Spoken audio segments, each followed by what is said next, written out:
Hi folks, I'm Alan Watt and this is Cutting Through the Matrix on the 21st of June 2020. And I hope as always that you're all managing to hold on to your sanity. Awfully important that I mentioned that way back when 9/11 happened, I think that very night, and I said the hardest thing will be to hold on to your sanity going through all the changes that would come, because 9/11 was just a kick-off for a good part of the agenda that we're living in today. And I won't even bother going over it all again, except to say that nothing happens by itself, spontaneously. You might get occasional real accident of a plane falling out of the sky or something, but most big things that affect the world are planned for years in advance. That's really how it is. So 9/11, you already had the group that got into power at that time. The group before that, the same group before that, published a list of countries to take out, which mean they would need a Pearl Harbor event, they said in their own writings at the time, which they published. And they said we need a Pearl Harbor event because the public wouldn't get on board with it. And a Pearl Harbor event means if the nation's attacked, then the public are horrified. You play up on, and then you get them all behind whoever you pointed out to be the bad culprit, the Moriarty character. And it played out beautifully according to what they had wanted, and people lost their rights across the world. Isn't it amazing? Across the whole world in lockstep went into the same thing. Oh, you can't have privacy anymore. Nobody can afford privacy anymore. You've got to keep you safe. And out went privacy. And constant monitoring. And they kept telling you little bits to get you used to the idea. And each time you shut your face, that's what they say in Britain, you shut your face, and said nothing, you acquiesced to it legally. You see, well, the public accepted it. Nobody complained about it, really. And so here you are today with the next phase of it, as I've mentioned before, with the COVID idea. It's a good idea. It's quite good. It's like the character, I think he called himself General Bethlehem. They don't like Christianity much in Hollywood, do they? And that was in the movie that was called The Postman. The Postman, about a future scenario where civilization had fallen apart and was really reduced due to a terrible war or something, or maybe even by a war, who knows. But anyway, the idea is that feudal warlords start, new feudal warlords. And one of them, the big one, is utterly ruthless psychopath and megalomaniac. And he calls himself General, I think, Bethlehem. And he said, because he had applied terror to his own men and to the populations, they extorted the goods off of and the food off and everything else that they had. And their abeyance, of course. And he said that terror drives logic out of the public's minds. Nothing changes. You see, he didn't invent the idea for the movie. It was invented for him long before that, because it's always been known. Stalin talked about it too, and Lenin, of course, had a reign of terror, and he referred, in fact, to the French Revolution, same kind of thing before it, where they go to town and start chopping everybody's heads off and celebrating it. In fact, quite something. Everything can be repeated, remember. Everything can be repeated in society. And maybe that, I hope you're all learning from what's happening today. That literally everything you thought was barbaric and somehow ancient, because we're now civilized, is nonsense, utterly nonsense. And you're living in the same system that Plato said. If you know what worked in the past, and you know the formula to introduce anything, any new meme you might call it today, in society to take off, then find out the formula and introduce it the same way for the same causes and effects and so on. And reasons, of course, the same reasons, step by step. And you can do it all again quite easily. You can. I always think back to the old Dracula movies. And there's zombie movies that copied a lot of it too. But the Dracula era, it was real for the people. You look up places like Bulgaria, and they're still digging up bodies, old bodies in graveyards. They were buried with, it was iron they used actually for putting through the body because certain people they thought were vampires. You know, they were they probably were the modern ultra-international moneylenders, who knows. But the fact is, they made sure they weren't going to come back to life again. And they actually used iron. Iron was thought to have a sort of magical property. A very old idea with iron too. But also you find it getting reborn, as I say, in Hollywood and all the different movies, and Count Dracula, and then the zombies, of course, the zombie movies. Folk never figure out that they're being mocked all the time. And quite a few years back, I gave lots of talks on the CIA's involvement with the military-industrial complex with Hollywood. They have a department in our office in Hollywood. You know that, don't you? And they finance a lot of movies. They get not just all straightforward military movies, but also the CIA-type spy movies and that kind of thing. But although they get in the movies, you ever wonder why they can get the cooperation of the Air Force and the Navy and so on? It's all part of it's the guys who's putting out the movies, some of these movies. Because propaganda is wonderful when you get all proud and there's all the orchestra blasting away as your ship goes flying through the seas to destroy some enemy or whatever. And a very simple, primitive, natural thing, actually. Very tribal in a sense, but it works on everybody. But yeah, the Pentagon and CIA is behind that kind of thing. And Britain had its own studios at Pinewoods and for a long time too. I think they bit the dust a long time ago as well. But they did a lot of stuff for World War II as well. During World War I, the government used the military and financing for the military to put out plays for recruitment. There'd be stage plays. And there goes a brave young guy off, and his girlfriend's there, fiancée, and she's so proud of him, and all the emotion and so on. And come back, Jack, etc. Come back to me, alive and well, and all that kind of thing. It's as old as the hills, that idea. It works awfully well, though. We're played like fiddles. And there's never been a time, though, like today, like with such mass propaganda, perfectly put across to the general public with teams. I mean, the universities have been churning out psychologists, neuroscientists, behaviorists especially, who study us in all kinds of situations, and they know exactly how to switch us on and off for different things, you see. Rage, passivity, whatever they want, they can switch on and off. And it's quite fascinating to live through this, isn't it? And to see it happening. Amazing theatre, isn't it?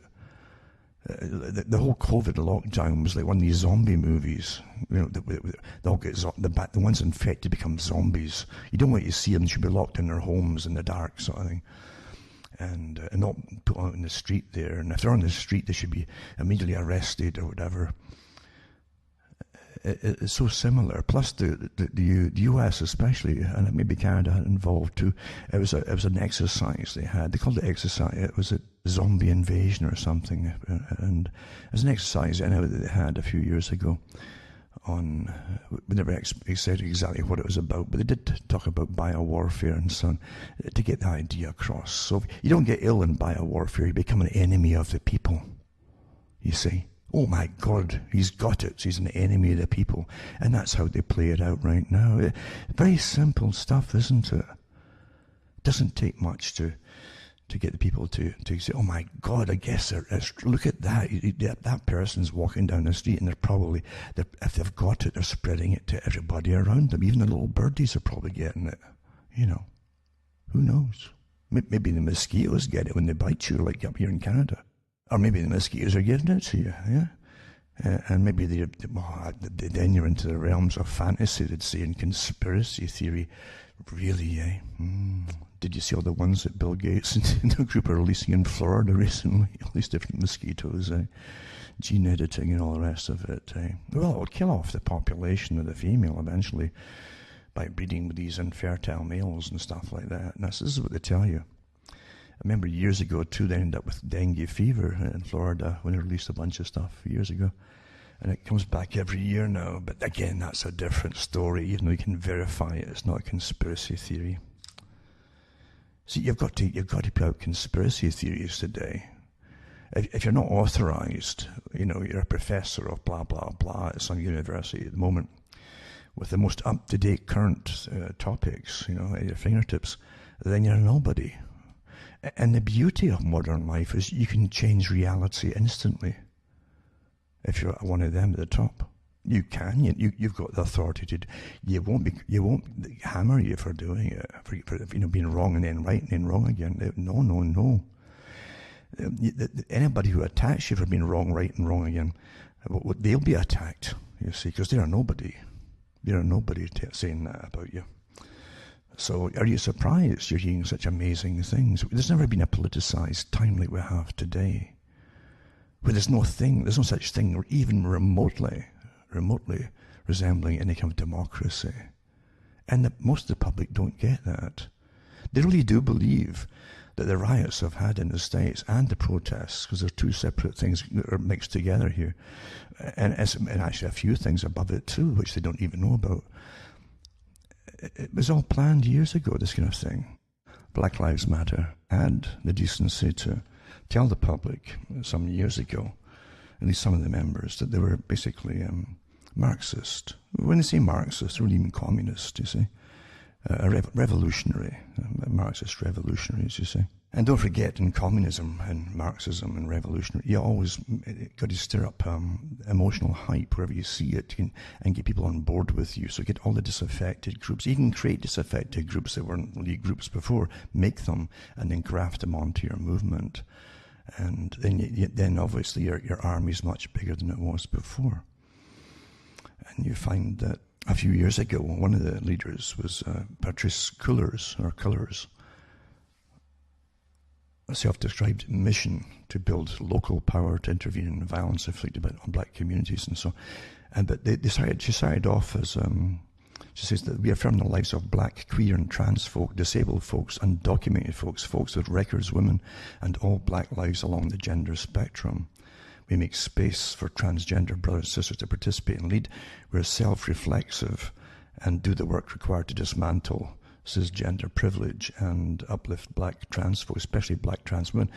You understand, a lot of these groups never existed before. And I do remember, I told you people before, I met a Marxist, a communist organizer from Moscow, but he was English, from England, who went back and forth to Moscow for the latest stuff, and he came to Canada with impunity. Nobody stopped him in customs and all that. And he went around the communist cells and gave them the updates. And he said back in the 80s that they would bring all the different groups on board, all the sexual variant groups, put it that way. And they would build their numbers, and then when one group went out to protest something, they'd all come with them. They had Muslim communists with them too at that time, I remember that. And at the time you'd actually see them in Toronto, for instance. The same groups and the same people from different groups protesting, regardless of what the cause was at the time. It was always the same groups, and that's how you do it in these particular movements. But they're well funded today, mind you, by the people at the very top, because the people at the top have planned the future of the world, and everything else is just a way to get us to it. It's not meant to be logical or make common sense or anything else. It's meant to suit those at the top. I mentioned before that the World Economic Forum is a good place to start. It wasn't the first part of their movement, but the guys that run it I'm talking about. But these are the richest folk on the planet, and it's good for me to see people actually following it. I've been talking about it for years. Whatever happens in the world is done because those at the top permit it, not just permit it, but actually organize and pay for it to happen. It suits their purposes. And the people who shift trillions and billions around the world every day in the stock markets, etc., sometimes 3 times or more times a day, it's all done for them by the biggest money managers on the planet. That's who runs the world. And believe you me, if it suited them to go into some even pre-promiscuity society, if it really suited them, they'd make it happen.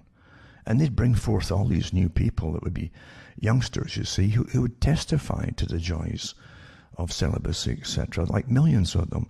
And they give you young ones, just always pick young ones. They coach young leaders and pay them awfully well and put them forth. They're really like little actors and actresses. Some of them were disaffected, mind you, and got chips in their shoulder, but those chips are well fed by the money boys at the top, Johnny chocolate chip cookies. And they use them, and they get paid awfully well.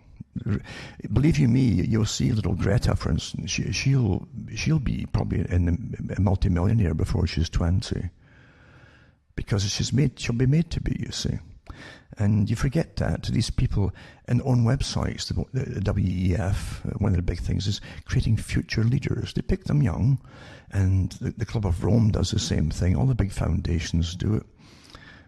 You've heard about the Common Purpose group in Britain. That was part of their job too, was to pick youngsters and train them to be future leaders for all political parties, so they'd all really be the one party. And they've been doing it for years and years and years. And then you have the schools, of course, getting incredible indoctrination systems set up for the children. Very perfected, really perfected systems. Not much of a chance of escaping. And that's how it's really run. And back then, I realized that those at the top ran all sides. Obviously, you got to get change, the plan changed to control the world and guide billions of folk along the same path, thinking it's just evolving by itself. And most folk do. They really do think that everything just evolves by itself, you know. Bill Gates just came out with a system, which of course is a bit of a nonsense fairy tale, how it happened, but you go along with it. The whole world goes along with it. And they're all front people, as I mentioned before. They're all front people, obviously. And all the big names that you hear are front people. And there's much bigger organizations behind them. And say the ones at the top don't work. They suggest things once in a while, and everybody else must make it happen. That's just how it's done. They don't have to fill in, including removing people. They never say remove so-and-so, they're a nuisance. They say, you know, so-and-so's been a bit of a problem. And things just happen. That's how the world's always been run. A few years ago, there were so many scientists involved in different labs and biowarfare type stuff disappearing and having accidents. 1 year, about 5 or 6 of them all died, falling over stairs and things, and over banisters and down stairwells. And it's a terrible time for them. They're just so clumsy all of a sudden. And these things really do happen, folks. They really, you know, it's like watching that movie, The Island, the one with Ewan McGregor, where rich people, ultra-rich folk, which isn't far removed from the truth, by the way, because they had the stories out back in the 80s that would soon be possible to clone whole human bodies. And then, oh, that'd be terrible. You would have artificial people, or, you know, new types of people. And so, oh, don't worry about it. It would be for body parts. We wouldn't let them get to consciousness and so on. Well, that's really what the movie The Island was based on. And the richest folk on the planet had their DNA taken, little samples, and whole bodies, perfect bodies, were grown for them. Only they were awake, and they were kept to be children, almost childlike mentalities, by very simplistic training and so on from you might call it birth. But they could grow them very quickly, about 3 years or so, into adulthood, which actually follows what the disclosed, that's where the movie whole came from, disclosed scientific articles that were profuse a few years ago, how they could simply turn off the aging cell, the time thing, or speed it up if they wanted to. I can remember reading the articles at the time on the air, and all the stuff in the movie they could pretty well do. And we know that China has had one of their proponents out talking about it and getting a lot of heat for it, but he said that he had done it already years ago. So he won't be the only one. No country, since all countries really, the way that you're presented to, you're pretty well fictitious in this modern age. There's no country that wouldn't do the same thing, you see, at the same time. And they do share secrets up at the top. But in the movie, as I say, they kept them almost infantile.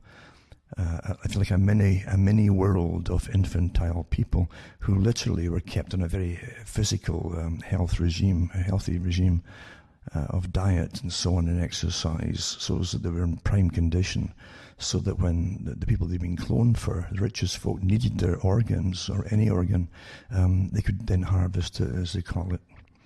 And they told the people on the island, of course, the clones, that it was a lotto. You get a lotto, and when your time was, when your number came up, you went off to the big island sort of thing, not knowing, no, that's the end of your life, because they're taking you in for a kidney or whatever it happens to be.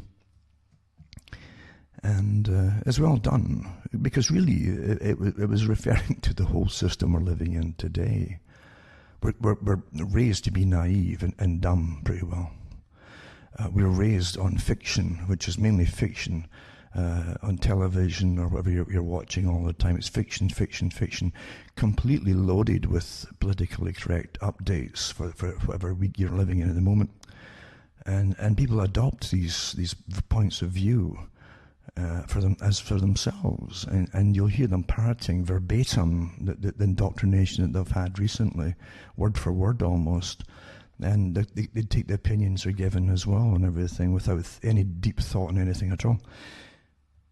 So yeah, we are the island in a sense. And in Ireland too, they mentioned that they could make the people live another 40 years or 50 years with life extension, basically, using these techniques. And that's true, they can do that today, by the way.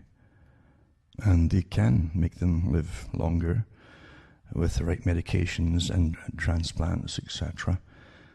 I remember watching, I think it was one of the top scientists in Israel at the time, giving a general talk. I mentioned this before. And he casually mentioned it. It was casual, and it was amazing with the audience. We're still all talking to each other as though they'd just come in the door or something. And this professor or whatever, he said that if you got an extra $7 million, he says, we can help you live to 140 if you want. And that's really how it's done at the very, very top, and that's a fact. But that was even strange enough in the movie, about the same amount of time, years as well. 140 or so. So you're living through fact is fiction and fiction is fact. And of course, even the movies get you used to the idea, the trial balloons. And a lot of folk who watch movies will say, I wouldn't mind getting that myself if I'd do this. You've probably heard people say the same things, haven't you, throughout your life, maybe. And you might be one of the people who are all for these things. You might say, well, if I had the money, I'd do it too. And you'd also see top. I've heard folks stand up for top politicians or crooks who got caught with their hands in the cookie jar, big time. And they say, well, I'd do the same myself if I was. And it gives me a little start once in a while to realise that a lot of people think the same way. Corruption is a human thing, obviously. We're the tendency to be corrupt. But today it's so prevalent with a completely, how can we say, a changed immoral society. All the old ideas of moralities have been thrown out the window. In fact, morality holds you back. You're not a winner if you've got certain morals, you see. And that's all part of your games that you see on television, where folks strip off and do stupid things to compete with each other. And the folk that manage it all are looking at them and shaking their heads and laughing and make money off them. It's quite amazing. But anyway, that's what you're living through. So at least with Black Lives Matter, they admit once in a while that they're basically Marxist and for world communism, world without borders, all that kind of stuff. And it doesn't come out from them at all how we're going to finance all of this stuff, except a vague idea of everybody will share properly, and you'll have your commissars that'll make sure you get your proper quota of food or ration or whatever. I guess that's how they might. I don't think they think too far, really. But at least this one, as I say, she was in Black Lives Matter. She's one of the bosses there, and one of the founders, at least. Patrice Cullors, you'll see her up now. We were talking about her talk a few years ago, where she said that she and another one there too were organizers, Marxist organizers. They said that now if they're Marxist organizers, they know how to set up the agenda to stir up trouble amongst people, to exacerbate and amplify any existing trouble, and then they jump and use all the different crowds to get involved for their own purposes. That's a standard communist trick, but at least she admitted it. And And that's what you're looking at today. So believe you me, if the ones at the top, the people at the World Economic Forum, the thousands and thousands of ultra rich families that attend it and decide what the future is going to be, what money is going to be in the future, what kind of lifestyle you're going to have in the future, very new future coming up too, by the way. It's the one that they published some years ago, been prattling on about austerity, population reduction, and who can breed and who cannot breed. There'll be, for a little while, a period where they'll give little brownie points, little gold stars, for being goody good. And you might, if you serve the Marxist type system of austerity, you might be given the right to breed at least one child. You see, that'd be your reward. They actually had articles out quite some years ago about that, where bureaucrats and people who work for the system and make it all happen would get the right to have at least one kind of copy, you might say, of a child of you. They never said anything about married, or that's out the window, of course, but you get to at least have an offspring, and your progeny will go down through the future being good Marxists for each generation, serving the ultra-rich who will not follow Marxism because they're all making sure that you'll follow it with austerity. All came up. You understand, we're living through nothing that wasn't planned a long time ago. There's no spontaneous anything. In Antifa, they said they look for spikes in emotional troubles and any violence or whatever it happens to be, and they jump on the bandwagon, use the folk who are grieving and use the crowds, foment the mass demonstrations, direct it and use it for their own cause. That's why General Franco really won in Spain in the so-called Civil War. It was really an overthrow by the communists. That's what they were trying to do. And if you read the articles in some of the books by George Orwell, who was in the wars at the time in Spain, he said that, like most folk, he'd been really brought into this idea of Marxism in a socialistic sense. He thought like most folk, they were, again, the lie, and they use people. But he was taught in university this was the thing of the future, and to be more just society would come into being, etc. And he did definitely, like many of the people at the time, witness the massive poverty from the Great Depression. It continued right up until World War II. And parts of Europe, Britain was awfully hard hit, and they had miners' strikes and so on. Not strikes, but marches all the way down to London. To peaceful again, really peaceful. They weren't burning and destroying stores and so on, and looting. They were really peaceful. But there were big marches, thousands of people going down to hand in petitions to Parliament. That's how it was done. And it was a horrible time for people. He saw the working class and how bad it was. And he himself was not working class, but he at least, I guess, felt their pain to an extent, as Bill Clinton would say. And he went off to Spain, thinking he could change it there too, you see, and the standard stuff, overthrow the church and overthrow the system and blah, blah, blah. Until he got there, and he saw them burning churches, raping and killing the nuns horribly too. It wasn't just executions. They really want to make people, they really have so much hate in them, whoever targeted group at the time. They have so much hate, they want folk to really, really suffer horribly.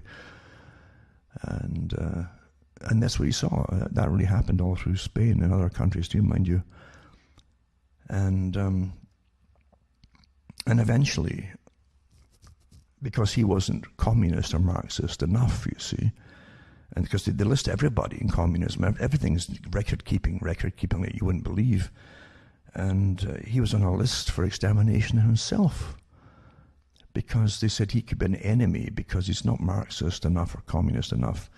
And he knows enough about it, so he might be a good speaker and be able to, so he could be a problem down the road that would take people away from the big movement. And so they had him slated. That's why he got out of Spain eventually. But Castro himself was brought in because of the chaos that was happening. You had all these different groups that all, again, were going to riot for a better tomorrow.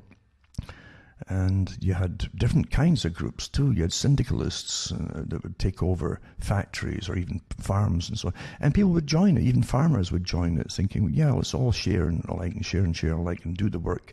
And then we will sell our produce to this other factory and this, so or trade it, the goods for you. So everything would get traded around by producers, and each real and then there was real communism as opposed to centralized communism. That was the idea of the syndicalists, basically, and those who were a form of anarchism against the standard system. But they always ended up in chaos, and the communists turned on them and started killing them too. So Franco dealt with it in Spain. Otherwise, there'd be nothing left to Spain. But that's utterly chaotic and a mess, you see. In Spain, the communists did what they always do, which was to say, we're just part of you for people's rights and equality and all that. And so they use everyone else like a big mob to fight their battles for them, as they join in too, naturally. But they sit, they don't take over completely in the beginning. They take note of everyone, all the other competitive parties that are on the go, and use them, because you need numbers. And once they think they're starting to win, they turn on everyone that's helped them, you see, and kill them. That's what they do. They always do this. So whatever is the cause is what they jump on top of and say, yeah, we really believe in this, I mean, so terribly much, and we want to be part of it all. And they'll have the same slogans, they'll chant the same slogans as everybody else, because it's awfully important. You'll start to think you're one, and then of course once they think they're winning, they turn on everyone that's helped. In fact, they turn on the majority that's even done all the work and take over. That's what the Bolsheviks did. You forget that too. Same thing over and over again, the present time. It's part of their manual. So it's quite amazing to live or to study these things, then watch all happening again. And yet, when you realize the evidence is overwhelming, it all comes from the top, as I mentioned before. Plato mentions it too. Nothing would happen from the grassroots and be allowed unless the elite wanted it to be so. And that's the truth of it. That really is the truth of it. Those who think they're fighting a terrible system and are really foolish enough or immature enough to believe that they're somehow winning are lost souls. They really are lost souls, because there's nothing that isn't managed from the very, very top, and huge think tanks on behalf of those who already run the world. Really. It was the ones at the top in the W.E.F. and all the CEOs of the massive corporations. Why do you think all the top oil producers, the big corporations, are all on board with sustainability and the reduction of what you're going to get and all the rest of it, or be able to buy, or fuel-wise, all that kind of stuff, austerity? They're all on board with it. They were the first ones that would be on board with it. I should give you a little clue, but it doesn't for most folk, really, especially the young folk. They always think they're on a roll. We're on a roll, It's our time now, and we're running the world. Yeah, and everybody's terrified of us, because they're being allowed to create a bit of terror at the moment. And there's nothing. I've never seen it so blatant as it is today. It's just astonishing. And then it didn't happen by itself. So we're so politicized on behalf of our masters to accept things. That even high crime that happened long before this, even with the thousands of young females that were getting picked up in Britain and put on drugs, heavy-duty addictive drugs, then used for prostitution by incoming groups. And that's all. It was all in the papers. There's nothing racist about it. It's facts, folk. And literally, it took, for years, the establishment tried to cover up, because everybody in the establishment knows that you can't touch this with a 10-foot pole if you want to keep your job and get promotion in the police or civil service or local council. And they all turned their back on thousands of poor young females. You got to understand what's going on here. We're so politically correct. We couldn't save ourselves if our lives depended on it, and that might happen yet, by the way. It's all intentional. The ones at the top live in their own little, what's that movie where they had their own kind of island in space somewhere? And if you really serve them well, you might get to visit it once in a while. That's pretty well the idea that they're on about. It's really astonishing to live through it all again, as I say, and you're watching it happen. And the youngsters literally think they're on a road, that they're making some difference here. It's their world, it's their future. Huh? It was the same, as I say, with the sexual revolution, promoted from the very top. And you had the rock music revolution too, the revolution, you see, the British invasion, they called it too, for America. The highest authorities in the world that financed the whole system and entertainment, created it, made it happen. The big machinery made it happen. And if it didn't suit those at the top, it would never have happened, obviously. I've said before, if you look at Freemasonry, like the Scottish Rite of Freemasonry, you look at the Communist Manifesto,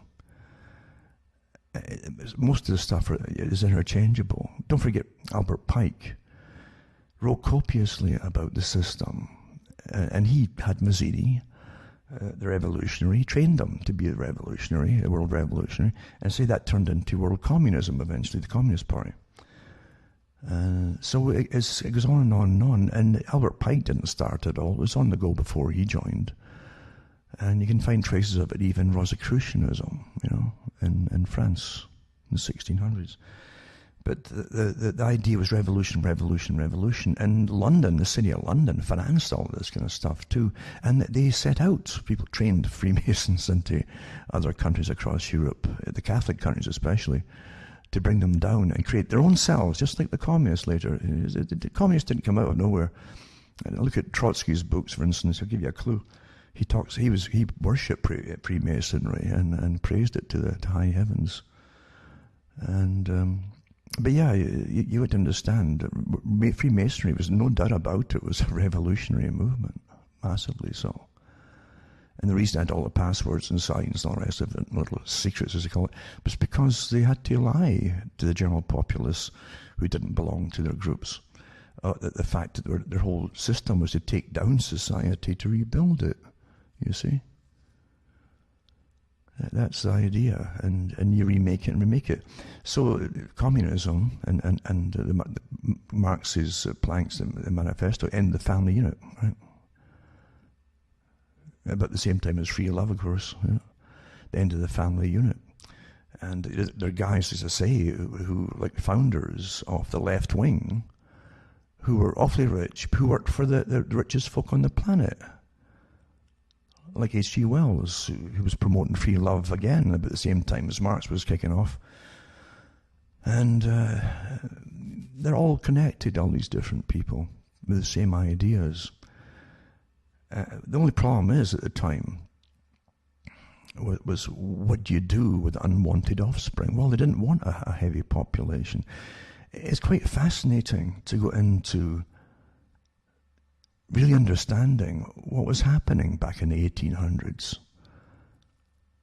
Because folk really misperceive what goes on, according to the ridiculous books that they churn out today for them. They say, it's terrible, the capitalist system is all horrible. And it was damned horrible. But it's the same folk running it today, folks.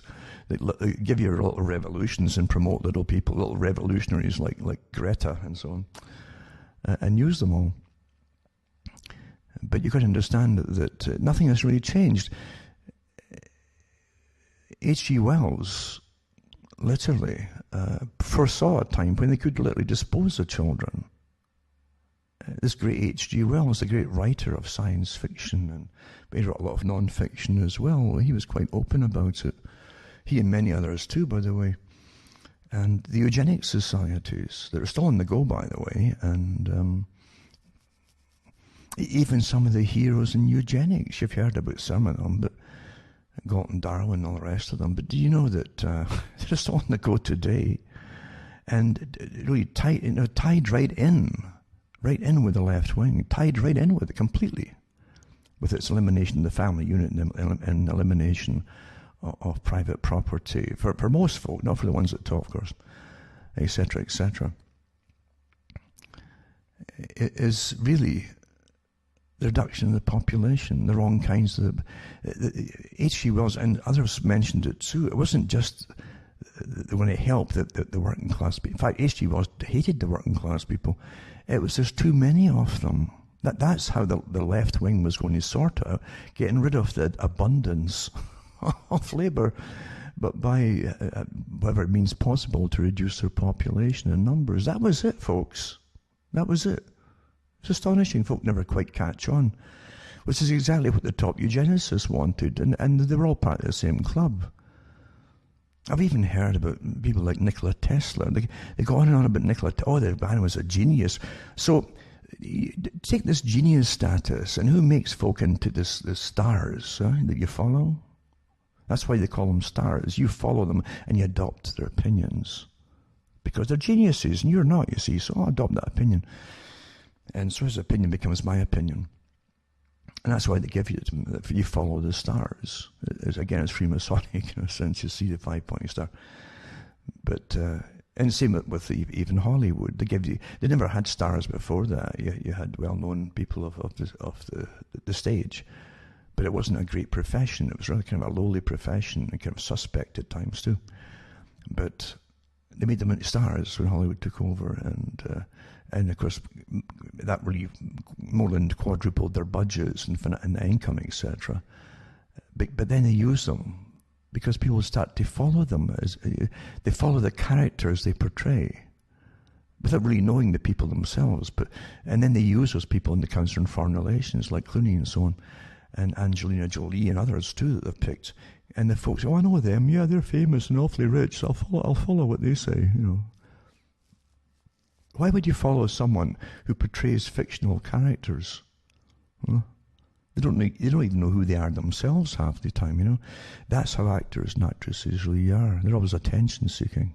But they're all used. Everybody gets used for the following. Same with communism, as I say.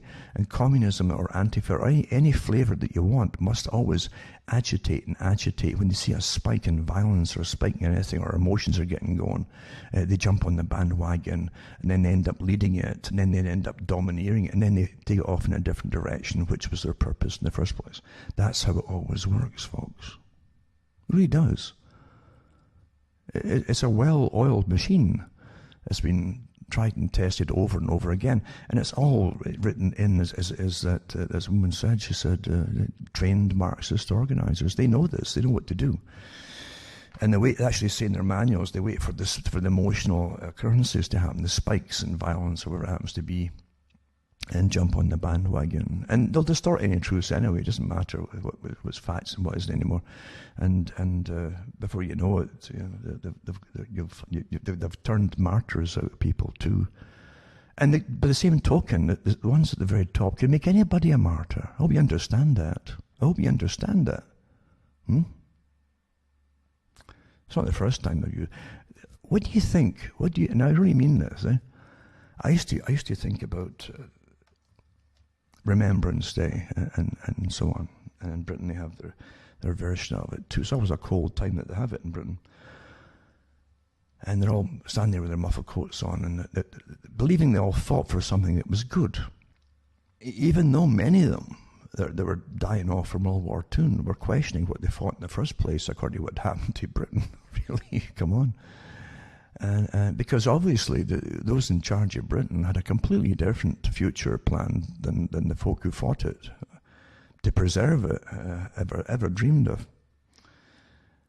But you also get the different cenotaph. They go and put their wreaths there and so on, and their poppies and yada yada.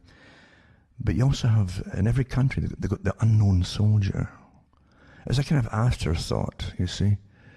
Because a lot of folk were blown to bits, and there wasn't a bit of them left. Or they were so destroyed by massive shelling, etc., or just rotting, unfortunately, in the battlefields, World War I especially. And II had a good share of it as well, that whole scenario.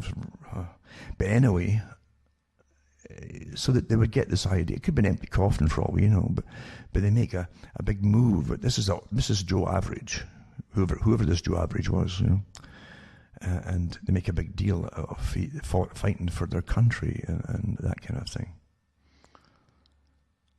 It's sad that they can make almost, and again, it's apotheosis. You make godhoods out of people, I mean, many gods, they rise and they become gods, just like the old emperors of Rome did, you know.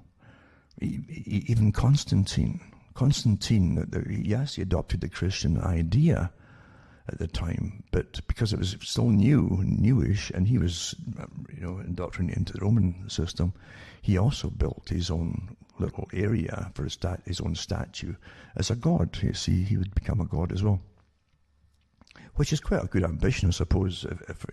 If you don't have many things to look forward to, at least you can become a god, I suppose. And that's how things are. You're watching it happening today in modern times as well. Really. I always think of that old song, Heroes and Villains, you know. They give you your heroes, they make them into heroes, and then they give you some good people to turn them into villains. It's back and forth like that. That's how easy it is to manage our thoughts and our minds by propaganda. We had quite a few years, I mentioned it before, it's so important to remember, never forget, where folk had turned and tuned out of the regular media. They were so sick of getting no news at all, with the death, basically, of active travelling journalists, you see, and the politicisation of everything. Everything would be so PC since the Leveson Inquiry in Britain. They came out with new statutes for journalists, and they did the same thing done in Australia and elsewhere, until all they could do, they were so scared of having lawsuits against them eventually, or getting fired. All they can do is politically correct stuff until they're propaganda, really blatant propaganda arms for those, on behalf of those who own them, basically. Really sad, isn't it? But folk had tuned out, and they have it so badly that even with their very short, small discounts to buy a subscription to their news, most folk weren't doing. They're so sick of it. Why bother when most of it's going to be regular handouts anyway by the free ones, the same stories. And also, folk were sick of celebrities. That's all you had for this. Celebrities are not news. It's made-up fakery. I mean, totally. It's a star machine again, eh? It's total fakery. It truly is. There's nothing more fake than show business. That's what it lives on. It's a show. It's not real. It's a show. But folk buy into it. And who cares about what so-and-so has done? You know, and the women that they put on the newspapers and so on, they're hardly anything on. They don't walk around or say anything. They just flaunt things. That's how the word flaunting comes in. What they're flaunting, eh? That's news, is it? Is that news? But folk tuned out. They're so sick of it. And they made hay immediately with the COVID idea. Oh my God, terror, terror, terror. And I've gone through the stories. I won't go back over them, except to say that they were given permission when to get unleashed on the general public by those at the very top, the World Health Organization, and again, the World Economic Forum. They were told to terrify the public, including literally with the behaviourists and psychologists brought on board in Britain. They admitted it. That they were given, and the papers admitted that they were given handouts where the journalists were told to write things in such a way that they might have to really increase the tension and or fear amongst the public to get them to comply. This is warfare, folks, and it hasn't stopped. And they're on it, but they're on a roll now. Suddenly, folk are tuning in every day to find the news in case you miss that little bit of information that might save your life, like a horror movie. That's what I say. And you'll watch horror movies to the end because you get involved in it. You project yourself into the roles, and if you turn away, you might miss that one thing, and you get eaten by the dinosaur. You see, that's what happens. Same idea. It's very simple, but yeah, tune in tomorrow, and we'll update you with the latest breaking news on COVID. Should you take this or should you not take this? And they'll give you about 10 different versions of the same thing. Oh my God, you don't know what to do. And the whole country and the whole world gets locked down pretty well, right? Pretty well. Except some African nations ignored it completely, and they seem to be fine. And the testing stuff, it was a joke. It still is a joke. Fake positives, fake negatives. Just toss a coin in the air. You know, if you really want to go that route, just toss a coin. And now, of course, that maybe the riot, the looting and the protesting as well, these are different groups, again, often mixed together, is kind of dying down a little bit and losing readership and news. Then they're right back to COVID again, just immediately. But COVID is such a political virus, it can switch itself off.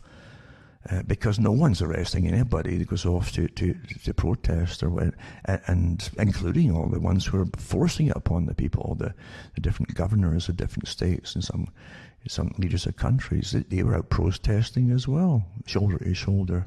When you see such rubbish getting pushed to why are you following anything that they tell you? Why do you follow anything that they're telling you? Remember, I said this from the beginning. Fauci and others, from the very beginning, because it was pre-planned, done. It was not spontaneous. And folk do have short memories. They really do, right? But don't forget, it was planned years before, reiterated at least 1 year before it all broke out again. This so-called pandemic. They changed the rules for pandemics too, for even classifying it by throwing any figures to make it a pandemic out the window. Didn't need it anymore. Just a statement of it is enough. Because it was planned that way. Because this is the big push. This is the revolution they're going through on behalf of those who own the planet. Not these little kids in the streets. They're swagging around thinking, yeah, we're now in charge. It's the folk who own the planet. The folk who buy and sell the grain of every country and flog it across the world instantly, back and forth, I can withhold it from a nation, say, oh, they've been bad, and let's make them suffer. These are the folk who that all your money goes to, no matter what you're spending it on. They own it. They own your governments. They're all on the payrolls. They all get big donations, like thousands and thousands. And every politician, when they retire from politics on their meager salary, is a multi-millionaire. It's just a coincidence. So everything is a show in modern life. Everything is a show. Years ago, I gave the talks on prepared speeches. Every leader of anything, even the police forces, have prepared speeches. They have public relations spokespeople. When you hear that, you're listening to propaganda. That's what it means, public relations. You see? Otherwise, you could ask anybody in the police force what they think about it. Oh, I can't tell you. You have to go to the public relations officer. And they'll spin it for you. Well, and so you walk away with this kind of half-baked, wishy-washy statement. You can't quite figure it. You're not meant to figure it out. That's how it's done. So you're living through a huge agenda. This is it, folks. This isn't a preparation for what's to come. This is the complete push for the whole new World Economic Forum's new society, as I want to call it, into austerity. I gave all the talks years ago at cuttingthroughthematrix.com website, remember? And I went through it all in detail, and real good detail and depth from the sources themselves, and what they were going to bring in, and what they wanted, etc., the kind of society they would build. And they would use everything. Sustainability, folks. Maurice Strong, sustainability, who was picked up by the Rockefellers as a youngster, supposedly groomed for his position in helping rule the world. And they put him in charge of oil fields to show him the business, how it works. The same thing as George Bush was given. He was taken off to Kuwait, where his daddy had helped to set up the oil fields there years ago, and the family businesses, etc. And little Georgie was given charge for a little while to find out how it was all run. That's what they do. Say, well, we'll put you in charge of a few oil fields and so on, and let you know how the world really works, and all that kind of stuff, And then they meet the people who decide the prices, what the value of the currencies of the World Bank and the International Monetary Fund and the Bank for International Settlements. Oh, it's a big club, and it's a fact. It is a big club, and I mean it as a club. It was set up by the Royal Institute for International Affairs, a private organisation from the CFR group type. And before that, they were a covert group that went around the world, grabbing all the resources of the world under Lord Alfred Milner. And they put their own people in charge of countries as lieutenant governor generals, etc. The same power as the king or the queen. But yeah, they grabbed all the resources. The empire for them was grabbing resources for themselves and the private corporations at the top. Nothing to do with going across. Let's bring civilization to the poor people here, there, and everywhere. That was just propaganda for the general population who would be given the price, the tab for the cost of it all. And that's how things really work. Nothing has changed. Everything has to be made palatable through public relations or propaganda for the public to swallow, you know. And that's why they went to war with the Boer War, so that ones in the city of London could grab the diamonds and the gold supplies of South Africa. And that's a fact, you know. Nothing's changed. It really hasn't changed. So they set up their own, let's create a world government embryo. So they set up a League of Nations that became the United Nations, and they still run that behind the scenes. Let's set up a World Bank, you know, private, we'll own it.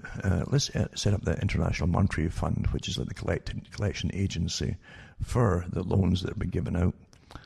And they'll also manage the governments that fail to pay back the interest and so on. And so we'll send officers in who then manage the country by slashing all the social programs. That's how the IMF operates.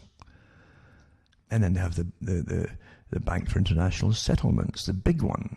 This is going to be made more and more prominent, especially now. This is the time for it.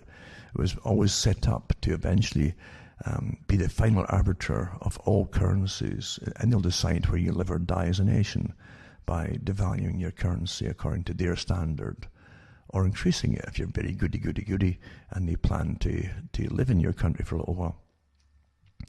That's how it works, and most folk never figure it out. You know. But the British Empire was a private corporation system. Yes, it was. And I'll tell you, there's nothing different from my point of view from that and the attempt at Russian or Soviet communism system. That's also a corporation. Everything's a corporation, folks. Run the same thing. There's a group at the top that run it all, who benefit from it all. As they tell you that you're all equal, or like Britain, you're fighting for a good cause to bring civilization to the world. You know, what's the difference? As they fill their pockets at the top. There's no difference. Marx was right in one thing. He did say that all wealth comes from labor. All. Making things, producing something. All wealth is based on the products, etc. But the things that they didn't mention, that those at the very top would end up getting all the profits of your labor, etc. We won't call it that. We'll redefine the meaning of that. You see that you can't make a profit off labor. So we'll redefine it. And they did. There's no end to ingenuity of corruption in the crooked class. There honestly isn't. And sure enough, they get, what do you think the university degrees are that do with public relations? It's to teach folk to be better liars and to use things like statistics to convince and lie to the public or to get gain from some whatever it is they're after, you know. Did you know that 5% well, agree with this, or 95% agree with it? Yeah. It's all chronology. And that is the real degree, is chronology, you see. A good con man or woman is really worth their weight in gold, at least gold, maybe even platinum, to those at the very top. They employ the best ones at the top. They have amazing minds that sit there and, you know, so-and-so, our God so-and-so, whoever the character is above them on that higher level, wants this to happen. It's up to us to make it so. And they sit there in the scheme. But how would the public accept it? Well, the public won't know it. We'll convince them it's really something else. Call it. They have whole programs, especially the changing of names, that really confuse you until you can't figure it out. And when you can't figure it out, you just give up. And then it sort of sails ahead. That's how everything is really run today. It's quite fascinating, right? It is fascinating. It's like years ago, even in the times of Shakespeare, I mean, who introduced thousands of new words into the lexicon, basically, the English language. And you have to say to yourself, what was the reason for it all, etc.? Well, one was, standardizing a language, because England, like Scotland, had many different dialects, until some dialects could hardly understand the folk next door to them, because folk didn't travel much. They're bringing us into the same system, mind you, with the lack of mobility. That's part of the World Economic Forum's plan for opening up society after COVID, or even during COVID. They don't want COVID to ever go away, you understand? In fact, it's not going to go away. According to them, it's not real to start with, so it doesn't matter. With that kind of fantasy, you can make it stretch forever. And they've even said, too, but they're going to bring the contact tracers were planned before COVID broke out. How they would do it with apps, etc., on phones was already planned before it broke out. The folk who would get the contracts was already planned before it broke out. I'm not surmising here, I've gone through it all before. And you're living through a plan, you see. It was planned before it all supposedly broke out. And they don't plan on just unlocking it. They said at the start, little Foxy Fauci, who has his fingers in a lot of pies, but believe me, he's just too compromised to be believable. And he said, life will never be the same again. Exactly what was said when 9/11 happened. Life will never be the same again. That's a very important statement. It's like Bill Cooper at one time he mentioned, because in revolutions with the Freemasonic type that happened in France, in the translations, they always give code words and little phrases out before they start it for all members to pick up on, you see. And one of them, I think, was, now is the hour of the times. Now is the hour of the times. And that's how you launch things. World War II was similar. When they gave code words out to the French resistance by the BBC radio from London. And they'll give out different ones every night for different groups that would be fighting against occupation. So really, this is standard stuff. But you go back even, into history, and you'll find there were movements started in the 1700s, 1800s of people who were dissecting the meaning of a lot of new words and so on, because there were such obvious cons by those in the so-called secret societies. Now, don't go into, it's conspiracy theory. It's a fact. There are names for them, and for the actual particular theory in itself, because Pike himself said it. We never speak so plainly as Masons when in company amongst non-Masons, is what he's referring to. It's just that the non-Masons can't pick up the meaning that they're giving out to their own brothers, you see.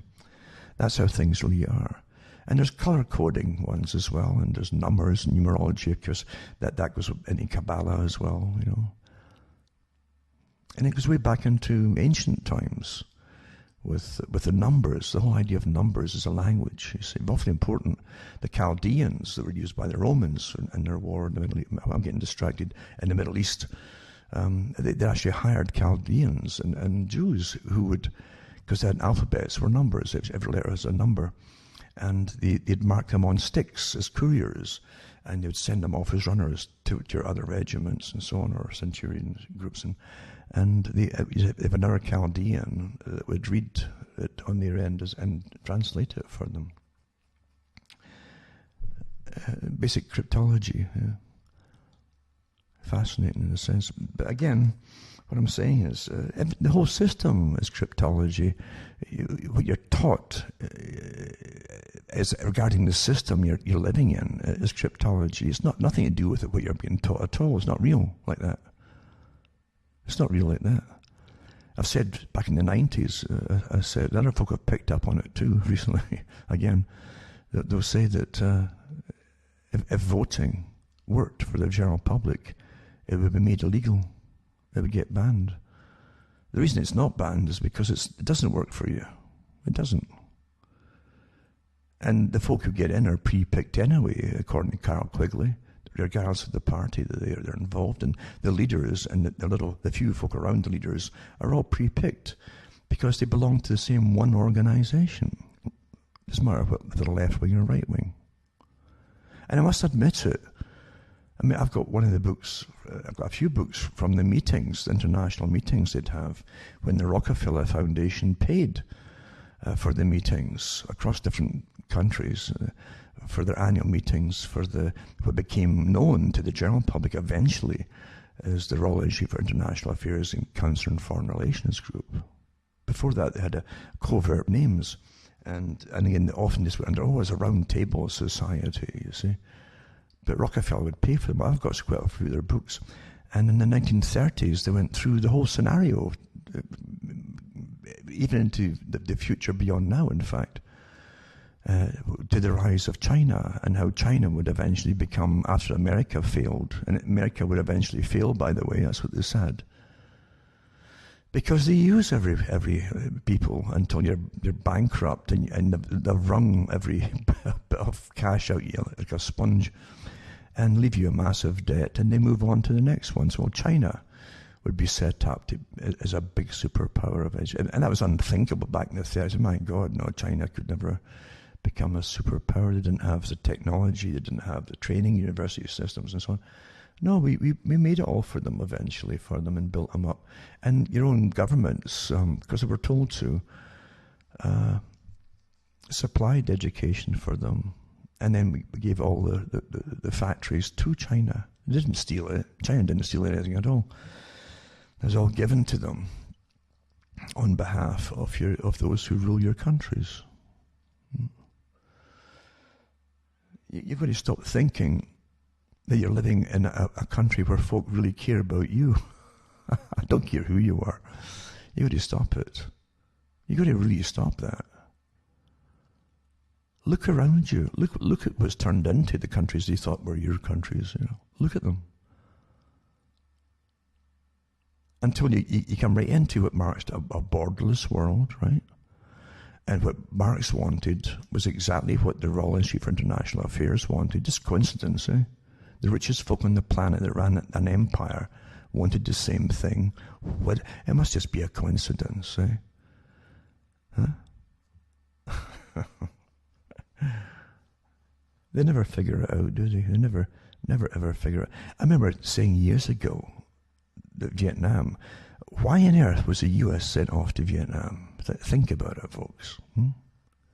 I mean, you had the communists inside America at the time in the universities already teaching Marxism and communism. Think about that. Think about it. Why would you go after another country that you can't even really identify with at the time and fight it there? It was a different reasons altogether.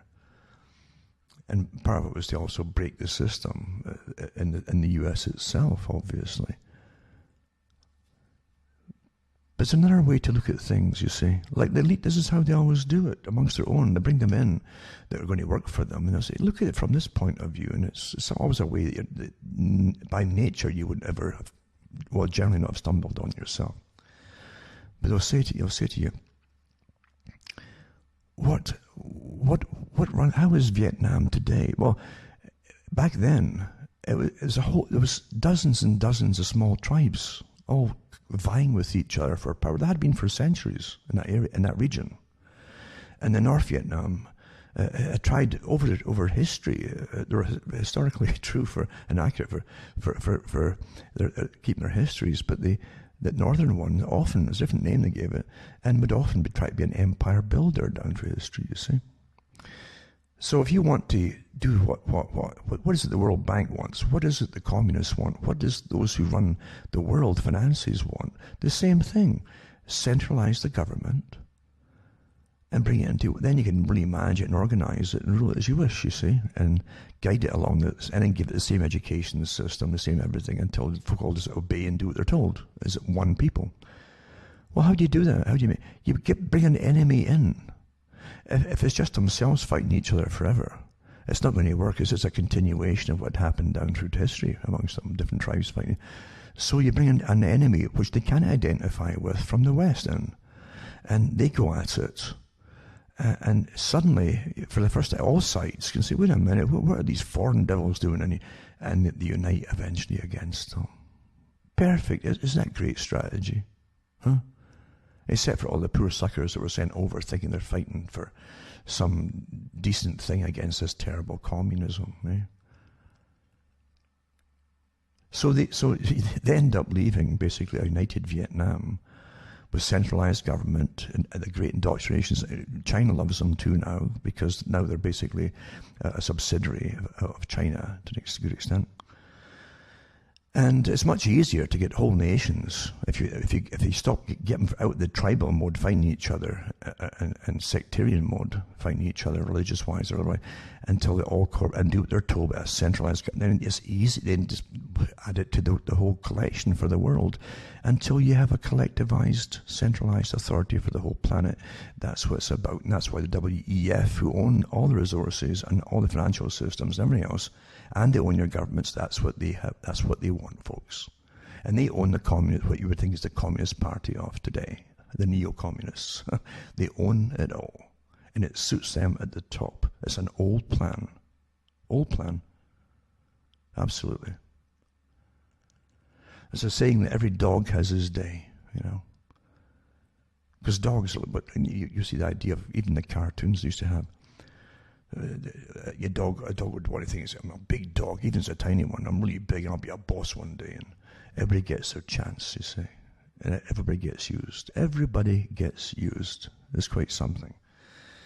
Old techniques, old Machiavellian techniques that are now on steroids with the technologies and abilities to manipulate the public opinion and minds pretty well instantly overnight on a mass scale worldwide at the same time. That's power, isn't it?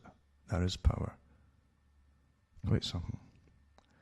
I can remember, as an example, when going to high school, and it was the first week or something at high school, and there were some young students, may have been student helpers or something, or temporary students, but I know one or two of them came in, these young fellas, and they're having a chat in the classroom.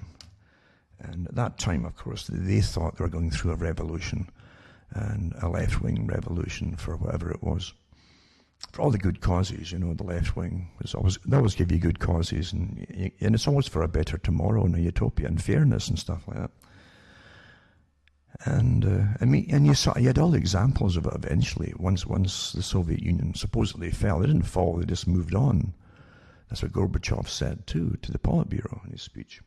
He said, we're moving it out into the world now, to the next phase. With the cooperation of the West, of course it was, the ones who ruled the West. Anyway, these teachers were there, and they're saying, yeah, it's our time now. And just like you see the Antifa, it's our time now, they were saying to themselves. And because they had gone through college and teacher training, and they come out as good little communists. And they talked about how they were using the power of music then too. And one of them said, you know, his favorite was Dusty Springfield.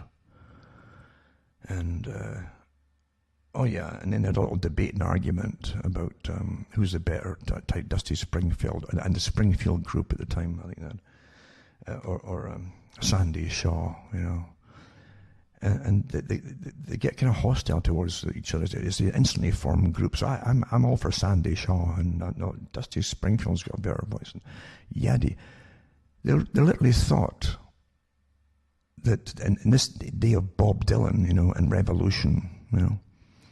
The time was the era changing idea. They literally thought they were part of it and it was theirs. They really did think that. I knew better. I was all younger than them. I knew better. I says, come on here. Don't they know? Don't they know that these are all picked people to help change society on behalf? I knew it then. It was obvious to me. The BBC at that time, only ever recruited the people on television and who worked in the higher level jobs for television too, not even necessarily on camera. They were all from Eton at one time. That's how rigorous it was. The same places that would appeal for their intelligence services for MI5 and 6. Because you control people's minds through whatever propaganda you're going to give and whatever entertainment you're going to give them.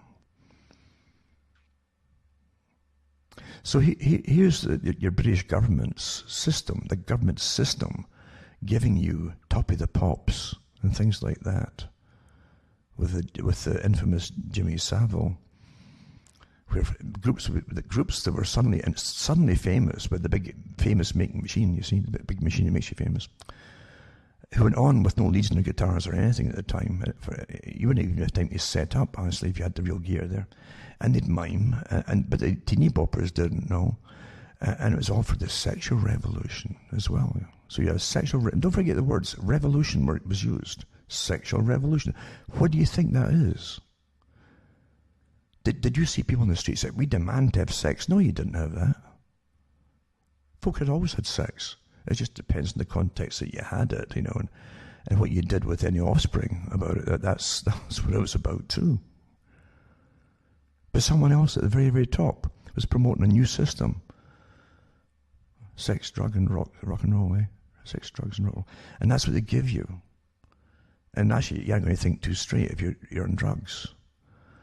And you won't make good decisions in any possible way. And it was well put out there and tested upon the public, and it worked awfully well. It did work awfully well.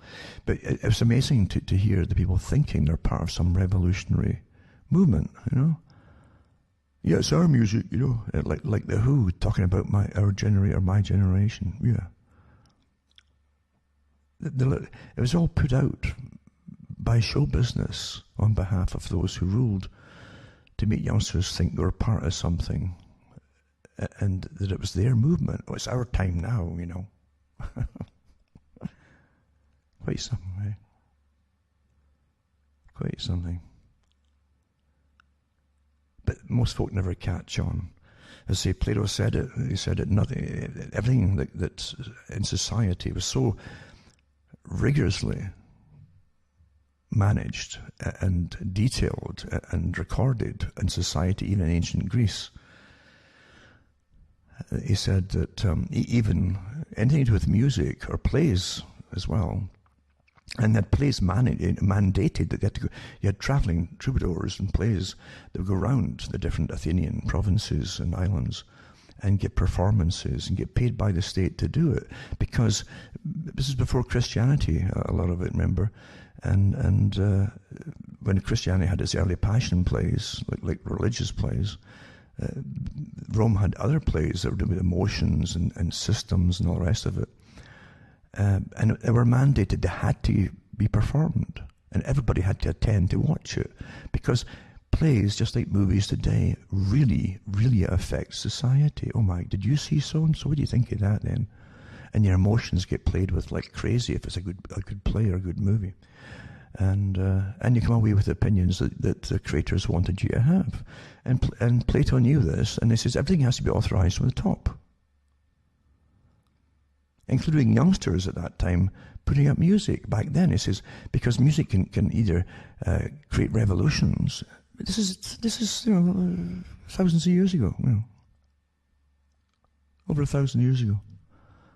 Over 2,000 years ago, what I'm saying. And that's what he said. And he says, we have to keep a tab on them all, like an eye on them. He says, and literally license them, because they can help foment revolutions. And that's how strictly guided the whole thing was and monitored and managed, you see. There's nothing we're doing today that we didn't know back then, except today it's much more perfected. And the studies upon the human mind and how you'll behave and react are so well predictably managed, actually, by those who put the stuff out for you. And the instant feedback they get on everything to see if something's working on your mind. So probably there's almost so many thousands emitted today that they would probably go this way too or do that. It's very predictable and very accurate, because folk don't think for themselves. Even when street theatre, I'm talking about massive street theatre, is being managed in front of your eyes. So yeah, you had sex, drugs, and rock and roll, and then you have that what came out of it was, well, how can you deal with all these unwanted pregnancies? Well, then you have those, let's start financing that. Until literally you have no responsibility for anything left. The state will take care of everything, you know. So whatever you do is, and then the state will come back on you. Well, you got to pay for all this now. You all do this, and so we're going to pay for it all. You've all had to pay for it all, including those who are not even taking part in it. So that's how it works. Everybody gets used. It's quite astonishing to live through it and watch it happening, and then listen to the reasons that people who've been used give you. They parrot their indoctrination. It's just astonishing. Really astonishing. But it's all theatre. When Gorbachev, right, the head of the Soviet Union, was launched with a remake, a total makeover for the West, who did they get to parade Gorbachev around as a new Soviet, a trendy Soviet, Before, and it's true, before they used to have dull clothing. Again, it wasn't proper communism to have bright colours and things. You're serious and drab and all that, and that's how it was portrayed. And so here you have Gorbachev with custom, really well-made suits, made to measure, tailor-made, and blue and other ones, too, very good materials, and reeking of wealth. It was a trendy communist. And his wife too was introduced. Who did he tour around the West? Whose arm was it? Margaret Thatcher, the supposed right-wing capitalist, takes him around the world and brings him to Britain, and they pre-planned it. They pre-planned, and so this was admitted to eventually, that the media would have access to little interviews with Gorbachev and his wife, as long as they didn't ask him any personal or political questions. And so you found from his wife, for instance, people in Moscow can walk in off the street into a place to have a facelift if they wanted. It was wow, isn't that wonderful, eh? Yep. Things like that. And but yeah, Maggie Thatcher, the right winger, brought him into the world, and she toured over to the States and met Reagan, and they're all pals together. The new Soviet system, you see.